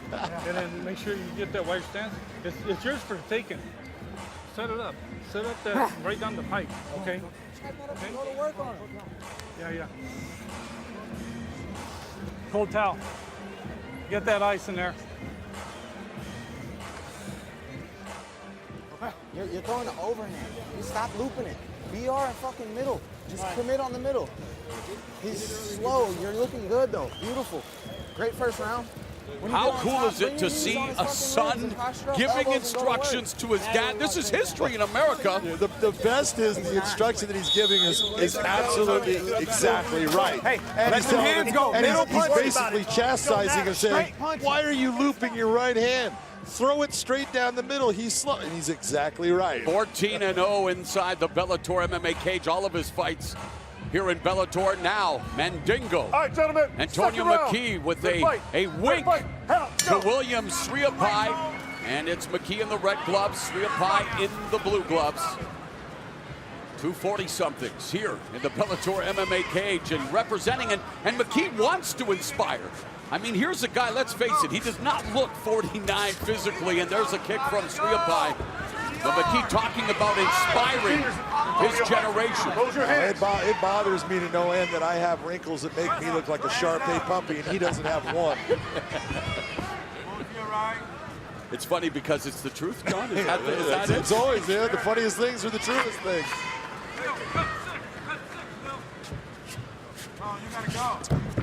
Sriapai stumbles. Ooh, McKee looking for the uppercut, secures the double leg takedown. Back into side control goes Mandingo.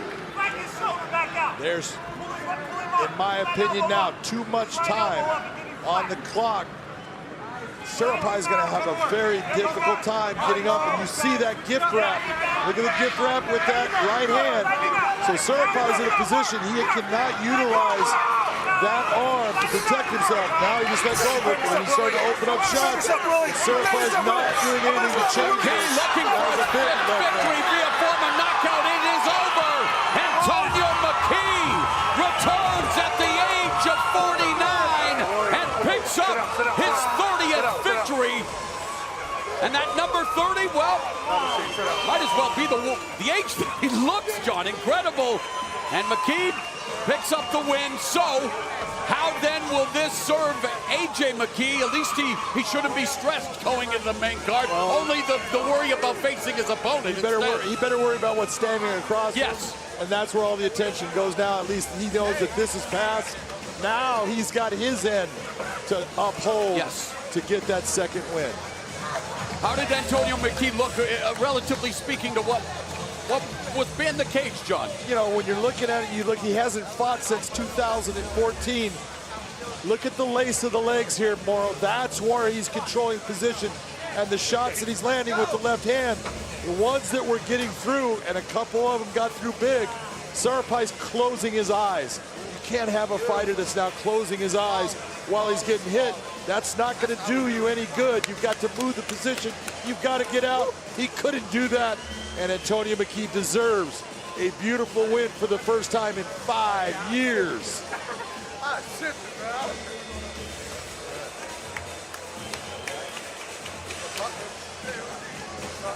Father and son For the first time ever on American soil in a major MMA promotion, and it's off to a successful start. Good shot, sign of respect. William Sriapai giving it all he got, but it wasn't enough. Let's go to Michael C. Williams. Ladies and gentlemen, inside the Bellator cage, referee Mike Beltran steps in, waves off the contest due to strikes officially. 1 minute, 17 seconds, round number 2, the winner by TKO, Antonio McKee. A successful return to action for Antonio McKee at the age of 49. He's going down that old town road, and he's gonna ride until he can't ride no more. All right, good job. Can I take a picture with my team? Yeah. All right, let's go. Do that. Let's go back to the fight desk. All right, thanks, Burrow. Like we said, strike one up for the old guys. How about that? Great night of prelims here on our Bellator 228 card. Jay Glazer, Chael P. Sonnen, and the champ, Ali Malay McFarlane is here, and Antonio looked pretty good. I must say he was very busy. Conditioning wasn't an issue. Showed it through a few positions, Jay. Well, we have Antonio McKee, and now we have another special fighter. We have a world champion boxer, Ava Knight. She is one in a very long line of boxers trying to make the trek over to mixed martial arts. She's one of our fighters. We are training her at Unbreakable Performance Center. 3-time world champion. You guys have seen her, though. What's the biggest thing that she's going to have obstacle-wise as a boxer coming into MMA? Okay, I can only tell you historically, a lot of times the great strikers, and she certainly qualifies as a great striker, they worry about the takedown, and they worry about it too much. You got to loosen up just a little bit. Know that it can come, but go out and impose your skills. Yes, and I say the biggest disadvantage that she has is training with Jay Glazer over here at Unbreakable. Just kidding. You know, I actually talked story with her the other day. She's such a sweetheart, and I told her, again, don't forget, you're a boxer. You're a world-class boxer. In fact, I shouldn't even be giving you advice. I should be taking advice from you. You have way more fights than I do. You know what to do, but have fun out there. I mean, yeah, so they get so nervous, that exactly, expecting the takedown, that they stiffen up. Just have fun, stay relaxed. Well, we have fun in our gym, Unbreakable. So much so, you want to see how hard Ava hits? We're filming Ballers in Unbreakable. Shameless plug for another show I'm on. We put her in against one of the actors, TTD there. Take a look. Sad annihilation of TTD, C1. Go! Oh. Oh my God. Jesus. I just don't know what break. That was broke.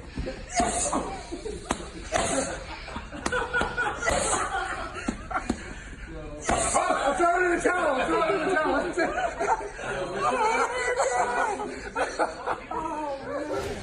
That's Carl McDowell, who's actually here, cage-side to see Ava fight. Girl could hit, though, right? Oh, there he is. This Carl right there.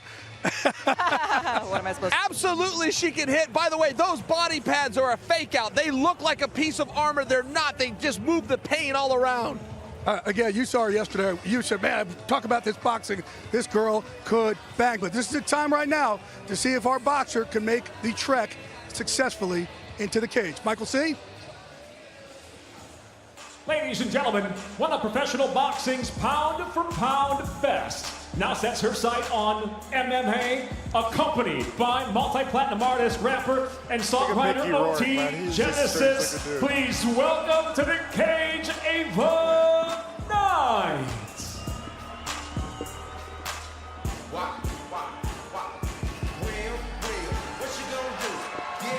Just put your still link when I turn. I got a new outfit, I stay with a tip. Party shine, house rent, I'm ready to dress. Real street, can't do wrong. Great ticket in the group palm. Your baby mama got no choice. Put a car seat in my Rolls Royce. Some of these got no choice. Medium, that's no course. I'm rich, I'm lit. Ava Knight, a decorated boxer, stepping into the Bellator MMA cage, being serenaded by rapper OT Genesis. as she embarks on the genesis of her professional mixed martial arts career, making her pro MMA debut. A boxer who's boxed for 18 years, has a pro record of 18-2 with 5 draws, 5 knockouts, representing Jay Glazer's Unbreakable Gym. And there is her opponent, Shannon Godfrey. She is 33, has a record of 4-3 with 1 knockout and 2 submission wins. She's a southpaw as we go to the 4-1-1 for this female fight at 115 pounds. Godfrey absolutely has the more experience in an MMA cage. Pro debut for Ava Knight, but you got to look at all that boxing experience. What's it going to do for her here tonight? That's boxing. This is mixed martial arts. Here's Michael C. Williams. Bellator MMA live on Dazn tonight from the Forum. Now present 3 5-minute rounds in the strawweight division.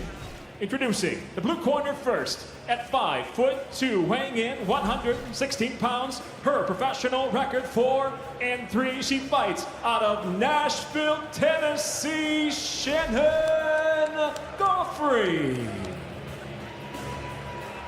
And across the cage, her adversary out of the red corner at 5'4", weighing in 114.9 pounds. The world champion professional boxer tonight makes her professional MMA debut by way of Las Vegas. She fights out of Los Angeles, California. Introducing Ava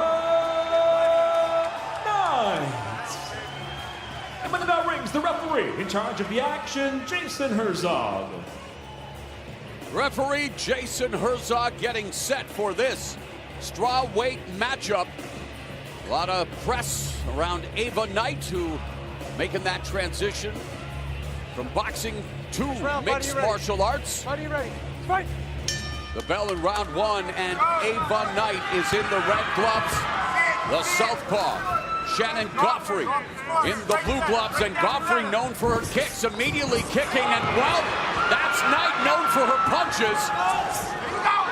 You can see just off of the tape with TDD there, she knows how to correctly and technically throw.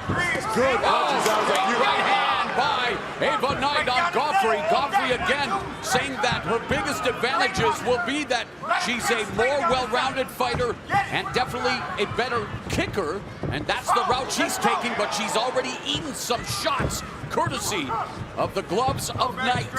Well, you can see she's already hesitant with those kicks because the way she's jumping towards them instead of stepping with confidence with that kick. There you go.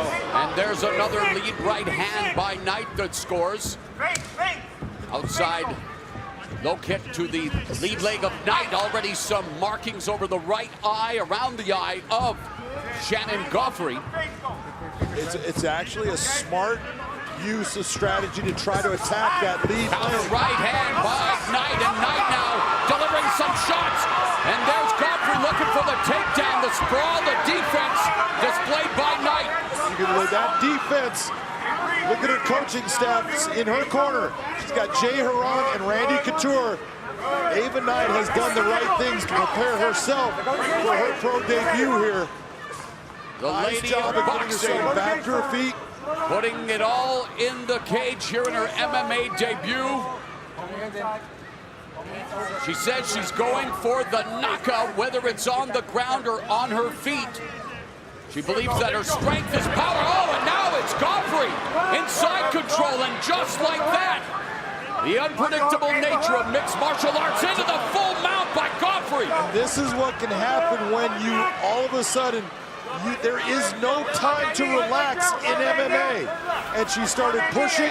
Godfrey did a great job of taking a nice lateral drop right to the ground. Uncharted waters for Ava Knight here in her pro MMA debut, having to fight off her back, looking for the escape, but it's still Godfrey on top. Nearing the midpoint of the opening round. A strong start for Ava Knight, but then that lateral drop led to this position for Shannon Godfrey. This position, when you're looking at it, you see that Ava Knight's arm is actually trapped by the leg of Godfrey. And this is where you're looking and saying, when you're talking about ground fighting, Morrow, it's that ability to take someone out of what they've trained all those years for, and they cannot utilize what they do. Steady stream of elbows by Godfrey. Knight trying to scramble, Knight trying to get back, and she does reverse it, but right into a potential predicament, but no, nicely done by Knight. Good job of blocking right there by Ava Knight. She needs to get her hands off the ground. And now is there. Yep, Godfrey maneuvering her into that position. She's also has an arm bar that's right there for her to take if she's smart. And this, a test of Knight's submission defense immediately here in her MMA debut, a minute and a half remaining in the opening round. Knight is good where she's at right now because the hip extension on Godfrey is not good. She has that lock, but that arm, she needs to just gut it out, know that she's good. That arm, keep it from going across. If she takes both hands, takes her hands, keeps them in the middle. Right now, Godfrey's she's going to be safe. Victories have come via tap out. Final minute of the first round. Can Knight survive this predicament? Just keep her hands in the middle. Right now, her arm is not in a position to help with this choke. It's pressure, and you cannot panic. The choke is not there right now. She just needs to know, I am safe, I am good, and work your way out. Godfrey is trained in a gym full of black belts. Okay, when that arm's going across, now it becomes a problem. 30 seconds left in the first round. Arm bar, Morrow. She's blocking it well. 20 seconds left in the first round.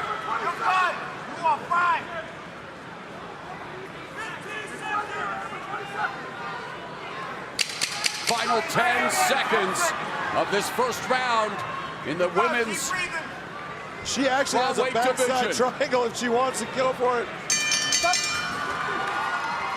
So Ava Knight picking up valuable experience in that opening round, John. You know, a lot going on there, but you have to be incredibly impressed with Ava as far as she relaxed and she realized, I'm safe, let me stay. Let's not take anything away from what Shannon Godfrey was able to Godfrey accomplish. did exactly what she's supposed to do, and that she's supposed to transition, because that's what's going to catch someone with the lack of experience on the ground that Ava Knight brings. Almost there.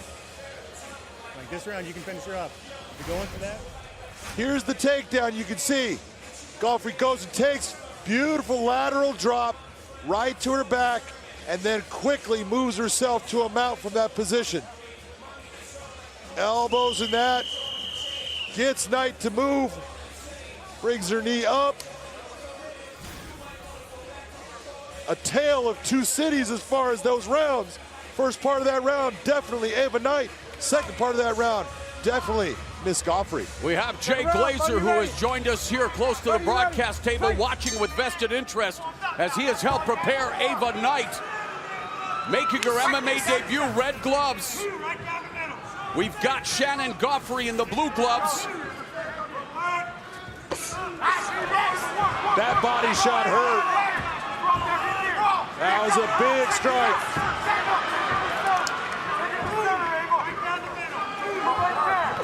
There's a right hand by Knight. And there's Jay Glazer. And Godfrey, who did a great job in that first round once she took Ava Knight down, but Knight, like John McCarthy said, showing some coolness under fight. She did, and that's, you know, that right hand keeps finding that mark.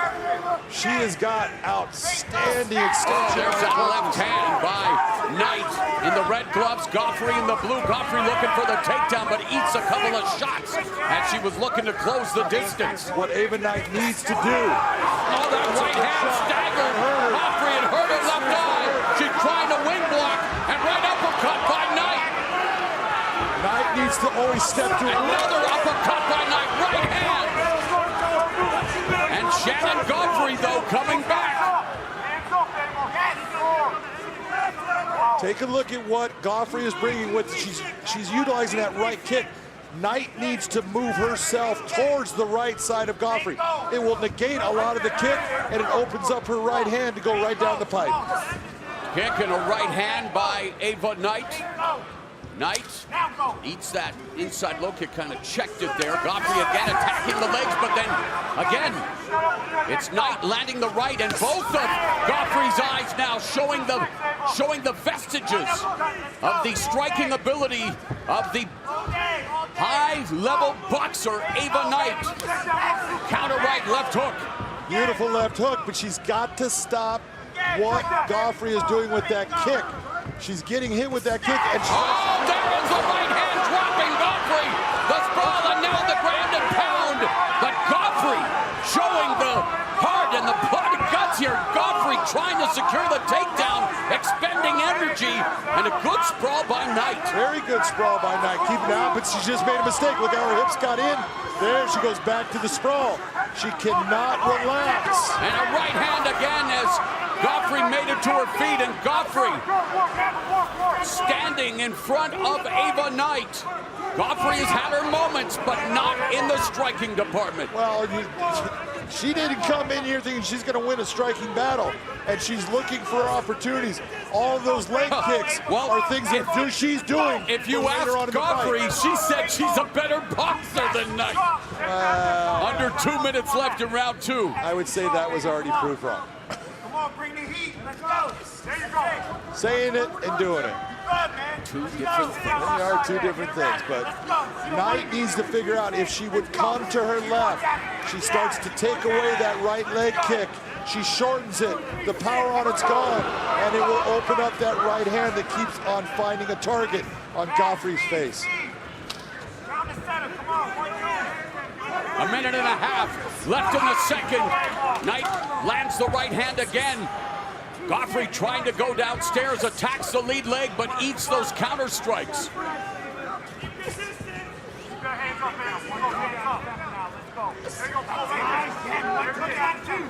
Come on, give me that 1-2 down the center. Hit all day.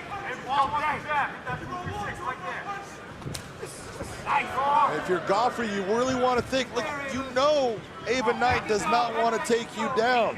So it's okay to bring up a lot of those kicks up high.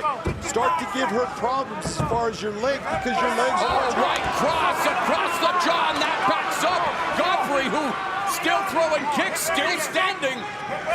Another right hand by Ava Knight.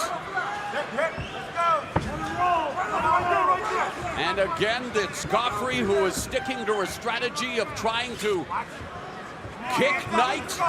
Under 30 seconds left in the second. Straight right hand lands for Knight. That straight right hand is devastating down the middle when she throws it. Left and a right by Knight. Picking apart Shannon Godfrey. Jay Glazer yelling when Godfrey misses with the kick. Knight will counter. Under 10 seconds left in the round. Godfrey trying to slow Knight down with those leg kicks. How do you have it after the second round, John? Who had that? No doubt. 5 minutes. That was easily Ava Knight's round. Nice work. She landed some Good stuff beautiful there. right Great hands sprawls. down the Stay pipe. off your knees. She took some You shots get to hold the of your leg, a legs lot of if those you're on your kicks, knees and she but can it run you isn't over. even close. Those Ava sprawls are Knight, perfect. 10-9. Stuff that head. Head, listen, head fake, 2, 3, and she's gonna dip her head and walk right into that. Look at that right hand. A lot of power. Put her on the ground. Ava Knight, when she throws, it's got power. A lot of girls, when you're talking about ladies that are of a lightweight, 114 pounds here, they don't possess a lot of power with their hands. Ava Knight obviously has power in her hands. Look at that extension. Big shot. Jay here on Randy Couture, 5 more minutes, right giving here. Ava Knight the instructions, an experienced corner for the neophyte mixed martial artist, and Jay Glazer, of course, doing double duties tonight. He's heavily invested in the career of Ava Knight, representing Glazer's Unbreakable Gym. Boy, I hope she's not paying him anything, because his instruction's horrible.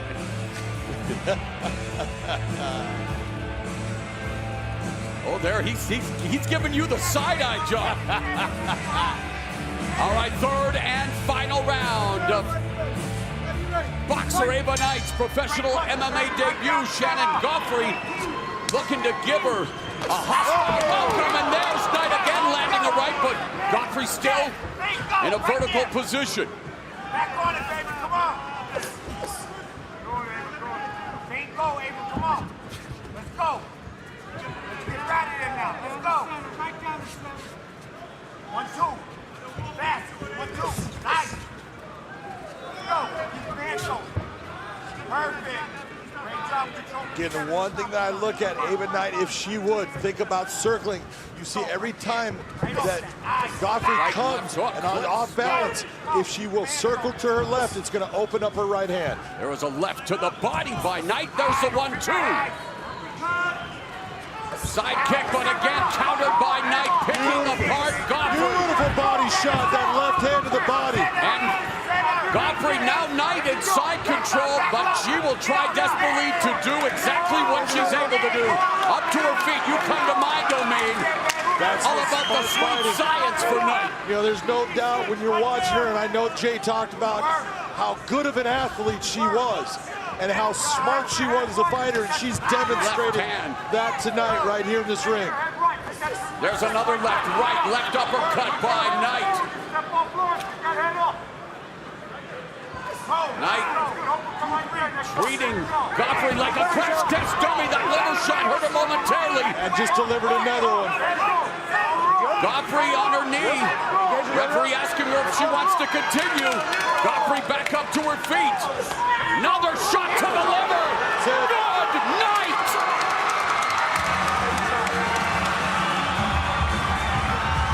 Very impressive with the hands. Those body shots, she kept going back to the liver, multiple shots in a row, and that's what a good body attack will do for you.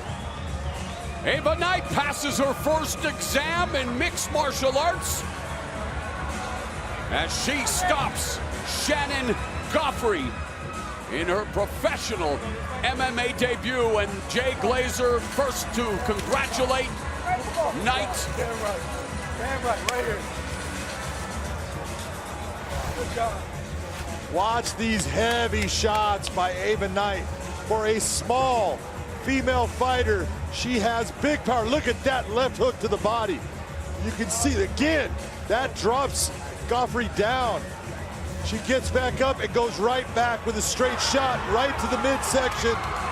Those hands have power, and she definitely brings the heat when she throws. Ava Knight showing what a boxer that fights a smart fight can do inside the cage. Look at that straight shot into the body, and she'd already hurt her twice with those huge shots to the liver. You start taking body shots, you can only take them for so long before it's all over. Ava Knight, who has boxed but has also challenged herself in bodybuilding competitions and now challenging herself in mixed martial arts and making a successful debut here tonight, 31 years of age. Let's make it official with Michael C. Williams.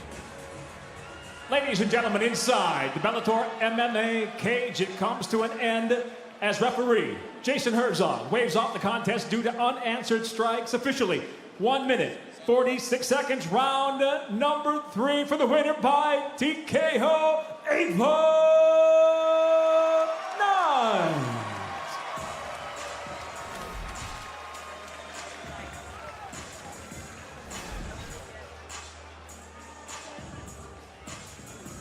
Big John McCarthy's going to talk to the MMA neophyte. I am here with the pro debuting Ava Knight. Congratulations on your first MMA win. You're used to winning, just not in the cage first time. Tell me how it feels. It feels great. I want to say thank you to Jay Glazer for getting me up here, and my team, Randy, Jay, and Jason, my family up there in the stands, and everybody who believes that boxers can do this too, man. Like, everybody comes in with one sport, and mine just happens to be boxing. Well, you're boxing, your hands were heavy in that fight, but in the first round, you were dominating it, and then you ended up on the ground. What was going through your mind? Get back up. That's a good idea. I like that. Let's talk about that finish. Your hands and the shots you were throwing.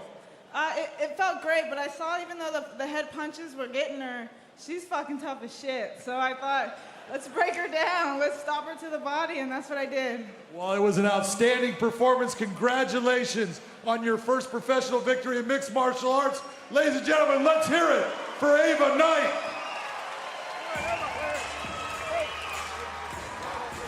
In her professional MMA debut, a great night for Ava Knight.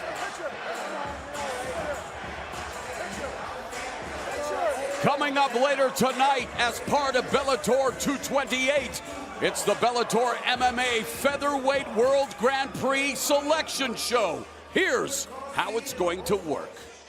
They're going to take those winning 8 fighters, and like it used to be done in K1 in Japan, there's going to be a lottery system. The fighter's going to go and they're going to pick a ball, and they're going to break open that ball, and it's going to have a number, and that number is going to show where they can be in this tournament. So if you're number 1, you're going to be able to go and pick where you want to place your name on that bracket board. Essentially, the fighters are going to pick when they want to fight and who they want to fight, unless you're the last 2 slots.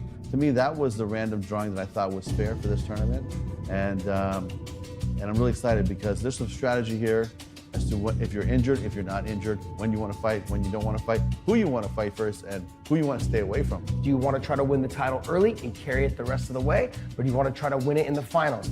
That has to do with how well the fighter understands himself, how well he is feeling physically, also how well he knows his camps are going, and how well he matches up against his opponents stylistically, the ones that are still left in the tournament after round 1.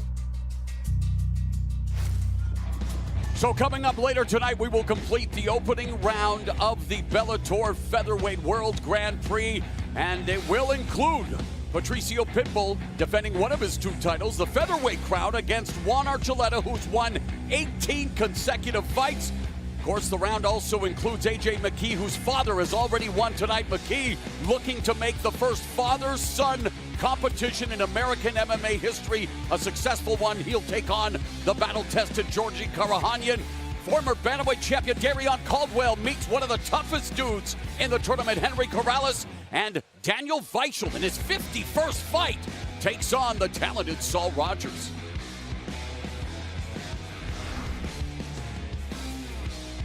Our next matchup here at Bellator 228's prelims, a featherweight contest between AJ Agazarm and Jonathan Quiros. You can look both of them young in their professional careers. AJ Agazarm has a special talent when it comes to being on the ground with his submissions. Here's Michael C. Williams.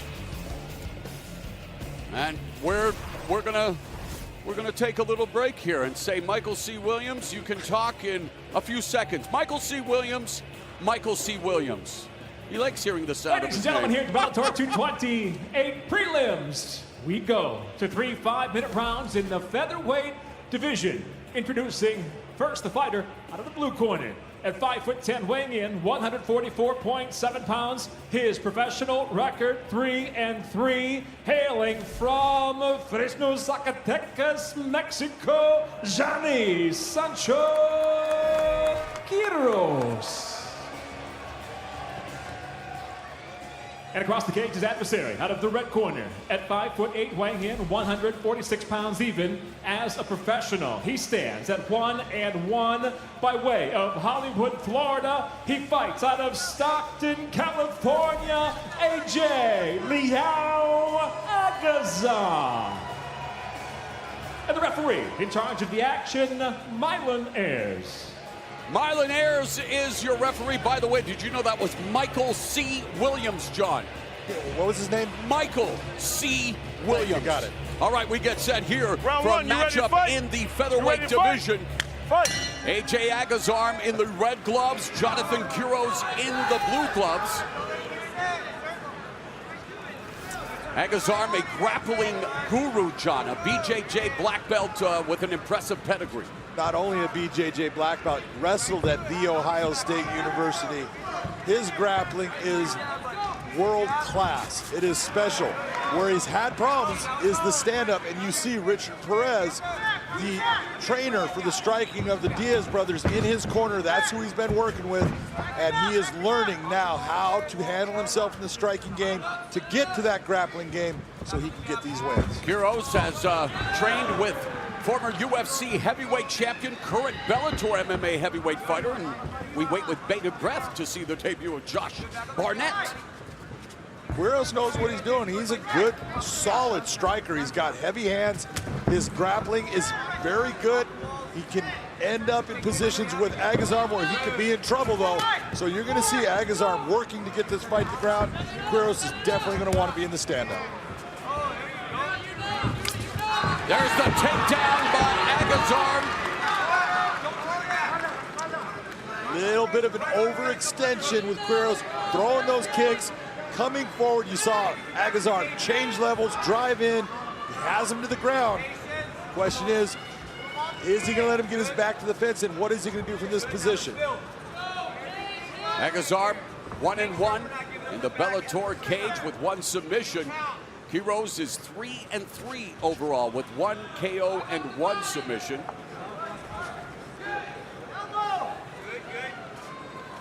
Quiros right now in the half guard. He's got that underhook with his right arm, which is a good thing for him.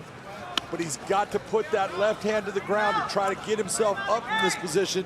He cannot stay with his back on the fence, not utilizing that underhook. There you go. That's why he's getting up. Under 3 minutes in the third round. Oh, and Agazarm climbing the cage there. Thought he was attacking the neck for a moment. And now Quiros backing up, trying to come forward, but out of range with that 1-2. Quiros feels that his cage time and his MMA experience will be the factor in this fight. Well, a lot of those low kicks that he's throwing right now that are banging off of AJ Agazarm's ankles, they don't do anything to stop the fight at the moment. Hand, but Agazarm coming forward gets clipped over with the left. Oh, the right hand by Quiros. And Agazarm took it in stride. Agazarm by way of the Nick Diaz Academy out of Stockton, California. One of the sport's great anti-heroes, Nick Diaz. Oh, he's awesome. Under 2 minutes left in the opening round. AJ really needs to start focusing in on right hand of Jonathan Quiros. He is eating that sucker continuously, so start to do things that takes the power off of it. Don't step into it, step away from it. A windmill there by Quiros that caught nothing but wind. Body kick by Agazarm. Body kick again by Agazarm, targeting the liver, going for it again. Oh, gets cooked with that sweeping left hook, but again, able to withstand the power. Walks almost right into the knee, and Agazarm not showing any effects. Unless he played in the World Series of Poker and has that poker face, John, because he has taken some serious shots. He has taken some serious shots. There's something about training with the Diaz brothers that just puts you to the next level of toughness. Does it ever? And Nate Diaz, of course, making big waves in mixed martial arts. And there's another body kick by Agazarm. You talking about that guy that doesn't move the needle? Yeah. Oh, okay. Nicely done, John. 45 seconds left. And Agazarm continues to target the liver of Quiros with those body kicks.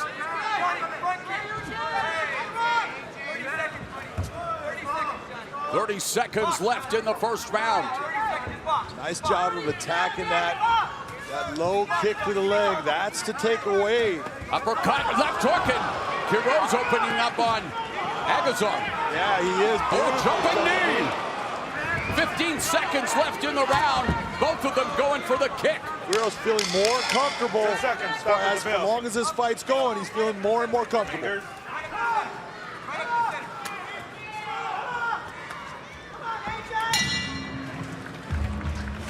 Oh, Agazarm staring down Quiros. I see you've put down your unofficial score. I can't read your writing. What does it say? That would definitely be a round that goes to Jonathan Quiros, 10-9. Why is that? Wow, let's be honest. Let's take a look at the leg kicks. What about those body kicks by Agazarm? Let's take a look at those hands. Look, who's the one that you were so impressed with all those shots he was taking? Yeah, that's true. It's fake news, John. Watch the uppercut here. Boom! That landed just clean. Now, it didn't get under the chin, and that's why Agazarm was able to eat it the way he did. Oh, wow! Did land flat. Oh, my. You remember it now? Yeah, I do. Okay, now you know why it's. And I think Agazarm may have forgotten, but wow. It's only going to be as hard as you make it. And you know, we can always talk about a fighter's toughness, but at the same time, it's clean, effective. Oh, yes. Striking, and all right, you won me over. Jonathan Quiros in the blue gloves. Round 2, you ready to fight? AJ Agazarm in the red gloves. This is round number 2, scheduled for 3 5-minute rounds in the Bellator MMA featherweight division. Featherweights front and center tonight as we close out the opening round of the Bellator MMA Featherweight World Grand Prix. That's coming your way at 10 Eastern, 7 Pacific, live on Dazn. Right now, in my opinion, AJ Agazarm, he's making this fight more difficult than it needs to be for him. In that he's trying to be a stand-up fighter. Now, I want you to stand up, and I want you to throw hands, and I want you to throw those kicks, but I want you to hide all of that grappling behind that. Don't shoot anything from the outside like you're a wrestler.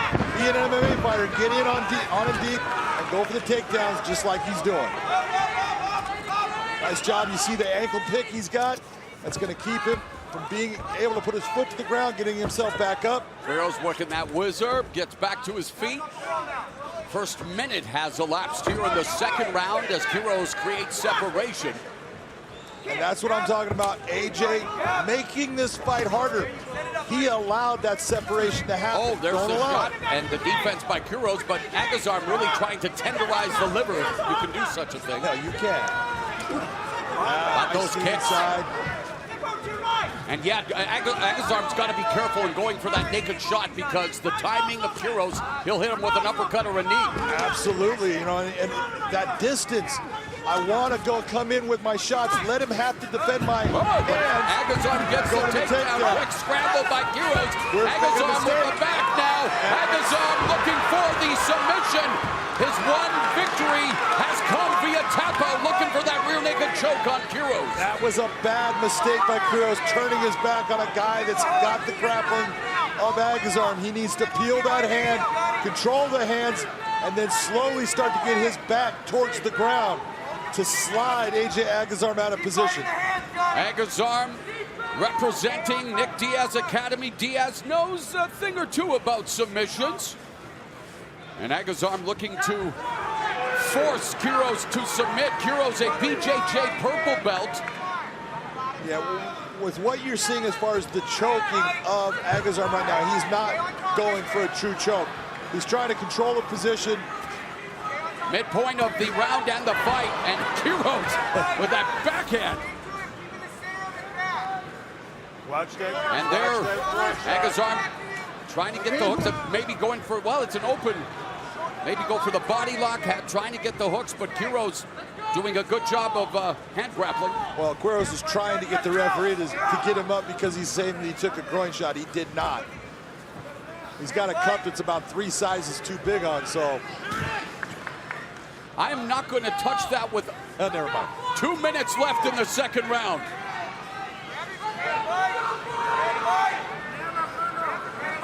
AJ needs to hide that right hand behind the head of Quiros. If he does that, he can still create enough pressure on the jaw that he can make Quiros have to tap or get his jaw dislocated, but right now it's not in a position for him to have a problem. 1:35 left in the second round. Quiros still delivering shots, but yeah, you can look at those shots, but his own body structure helps take the power off of him. 90 seconds, Johnny.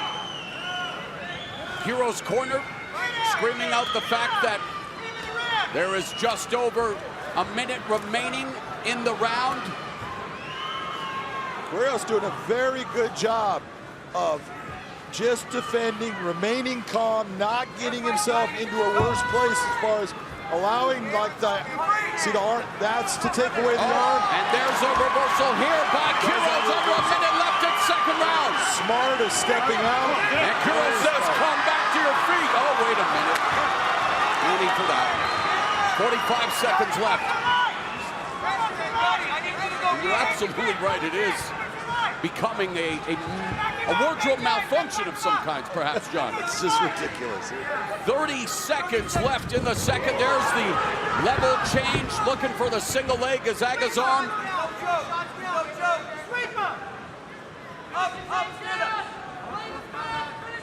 Agazarm should drive forward, pulling that leg out. He's got his takedown. Final 10 seconds as Agazarm looking for the back. Agazarm with only 5 seconds left.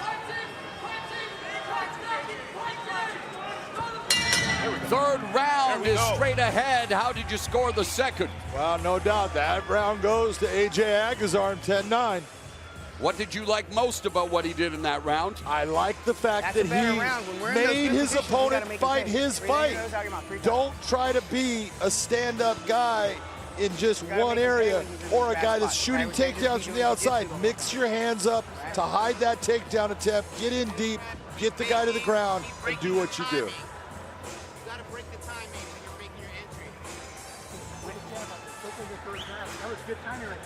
Okay, no overhands.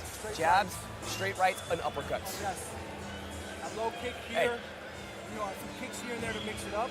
A movement, feints, and that jab, straight punch. And look at me, you got 5 minutes. He's out, here we go. Let's go, get up. Put your hands together as we go to the third and final round. Watch that heel kick when you had his back, right? You hit him in the cup.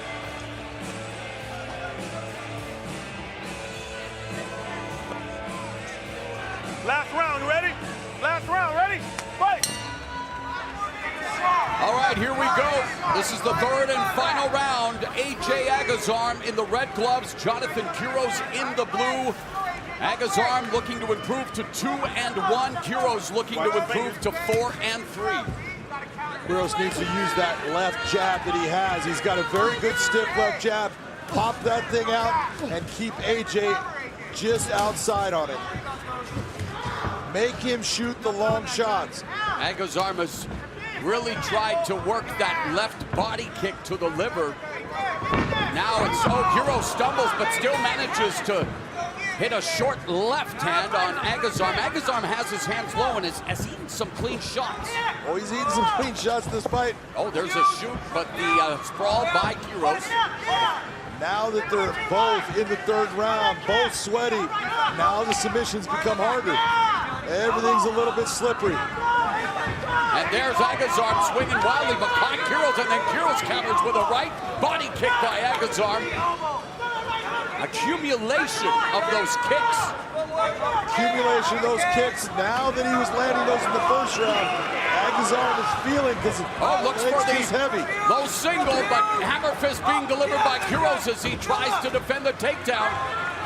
Instead, it's Agazarm pinning Quiros along the fence. Nice switch of the legs, bringing that knee on belly by AJ Agazarm. He needs to continue to drive Jonathan Quiros down to his left side and get his back flat on the canvas.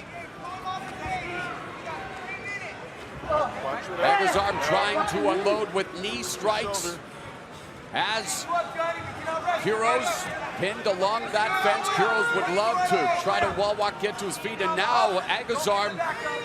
You can see that he's bringing the arm over, looking possible guillotine attempt. Right now he's thinking more of control, looking to keep Jonathan Quiros here down on the ground and just systematically start beating him up. Nice knee inside by AJ. Agazarm, the Chad George in the corner of Jonathan Quiros telling him you got to make a decision, and he's so right. As time goes by, you've got to say, I've got to move, I got to go. That's where they land. This is not the area where you're going to win the fight, so that means you've got to put it in an area where you can win it. Agazarm looking to put the finishing touches on this performance here, and he's had to weather the storm of strikes from Quiros, but has Quiros where he would like him, although being up against the fence also poses some issues. It does pose issues, and that's why if you're AJ Agazarm, with that nice little underhook you got on your left hand, utilize your head as a third arm and drive him down towards the right, so you put his back flat on that canvas. That's going to keep him there. Under 2 minutes left here in the fight. Watch where they land. Nice knee to the midsection by Agazarm. Quiros is looking for the referee for help. Anything he can do to get back to his feet. So he's trying to say these knees are hitting him illegally, and they're not. Referee imploring them to work. A minute and a half left in this bout. If AJ Agazarm would be smart, and instead of overhooking that far side, get his Crowd is underhook. restless at the Forum in Los Angeles. They want to see more action. But Agazarm doing what he's supposed to do, John. Absolutely doing what he's supposed to. This is how he's going to win this fight. And yet, Quiros, with a cheer from the crowd as the fight is brought back up to its feet. Easy for me to say, Big John. A lot of shots, little shots, not a lot of damaging shots, but a lot of shots that Quiros is now going to have to make up when AJ Agazarm was landing in that position. Final 45 seconds. And there's the shot again by Agazarm along the fence, and now he has Quiros back. Quiros, both hooks are in for Agazarm. Yeah, he has a chance at going for that choke, but his arms are tired and heavy. You can see just by the look on his face, he's exhausted. And so is Quiros. Quiros has got pressure. But Quiros doing a good job. Let go of that. Quiros has done a good job of defending. He's done a fantastic job of defending against a guy that knows how to get that submission. And we are going the distance. For the first time tonight. Woo! That's the fight. Let it go, let it go, let everything go.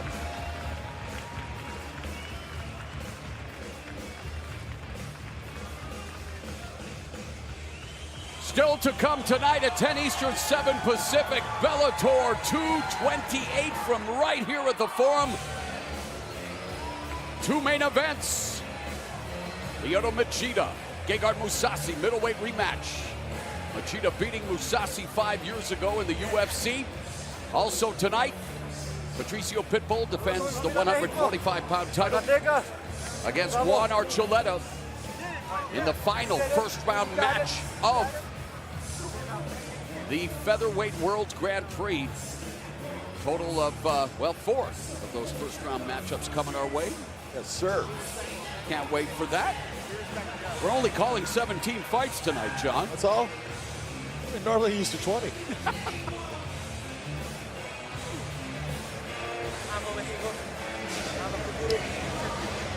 MMA legend Frank the Legend Shamrock with his daughter Nicolette joining us here at the Forum. And by the way, remember the name Nicolette Shamrock, because she's going to be lighting up the screen sooner than later, whether it be acting, singing, dancing, you name it. This TikTok titan has it.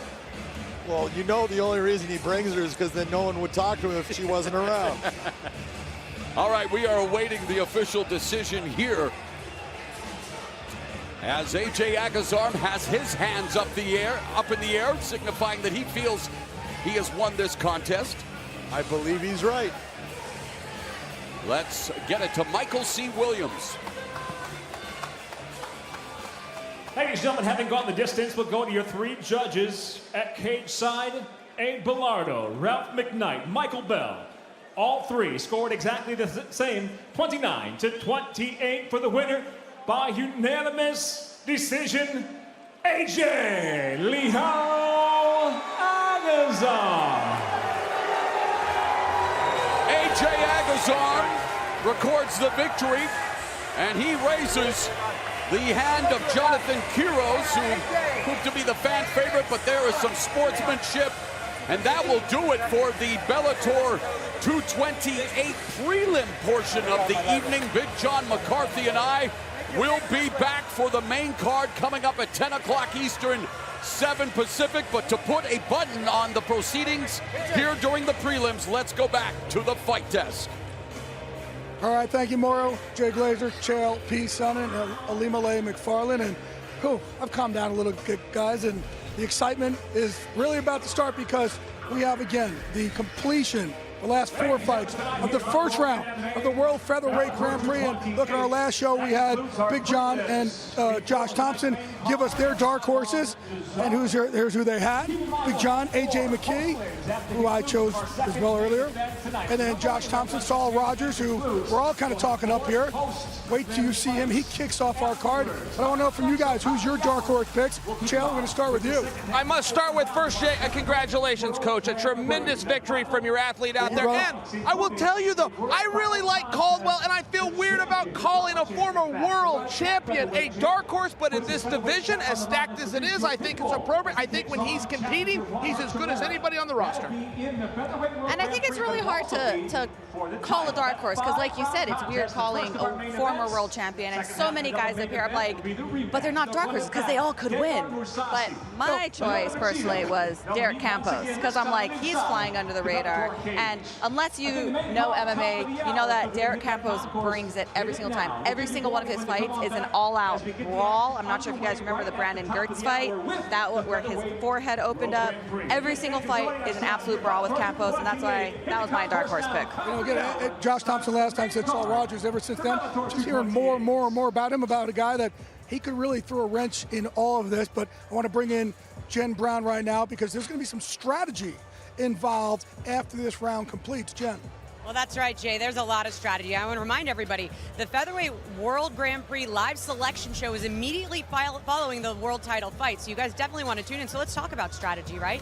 Because for the first time ever in these guys' career, they're in control of their own destiny, right? They're used to getting a call from a matchmaker, telling them when, where, and who they are going to fight next. But tonight, they're going to get to make the call. They get to decide when and who their next opponent will be in the Featherweight World Grand Prix. Now, there's a lot that goes into that decision, right? Maybe someone's injured and they're going to pick a later date, or maybe someone is a little revengeful and wants a rematch, or maybe someone knows who they want to fight in the championship round fight, and they're going to pick a different side of the bracket. There's so much that can go into that decision tonight. But one thing is for sure, as soon as that belt is put around the champions' waist tonight, all of the fighters that are in that selection show need to start be thinking about what their move should be to get them to that championship fight. Jay?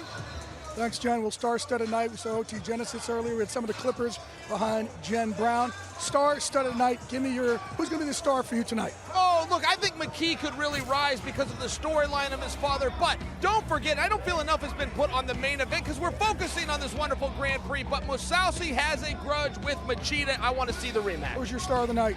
My star of the night is going to be Patricio. There's a reason he's a champ. There's a reason he's won the featherweight tournament twice before this. So I think he's going to be the true star tonight. Right, well, that featherweight world title will be our co-main event of the night. Our main event of the night, the former champions, Lyoto Machida, Gegard Mousasi. Folks, our main card starts here in about 15 minutes right here on the Dazn app. Stick around here. We have a title fight. We have legends. We have the completion of the first round of the Featherweight Grand Prix. Bellator Nation, follow us across a large array of digital platforms and stay up to date on everything you need to know.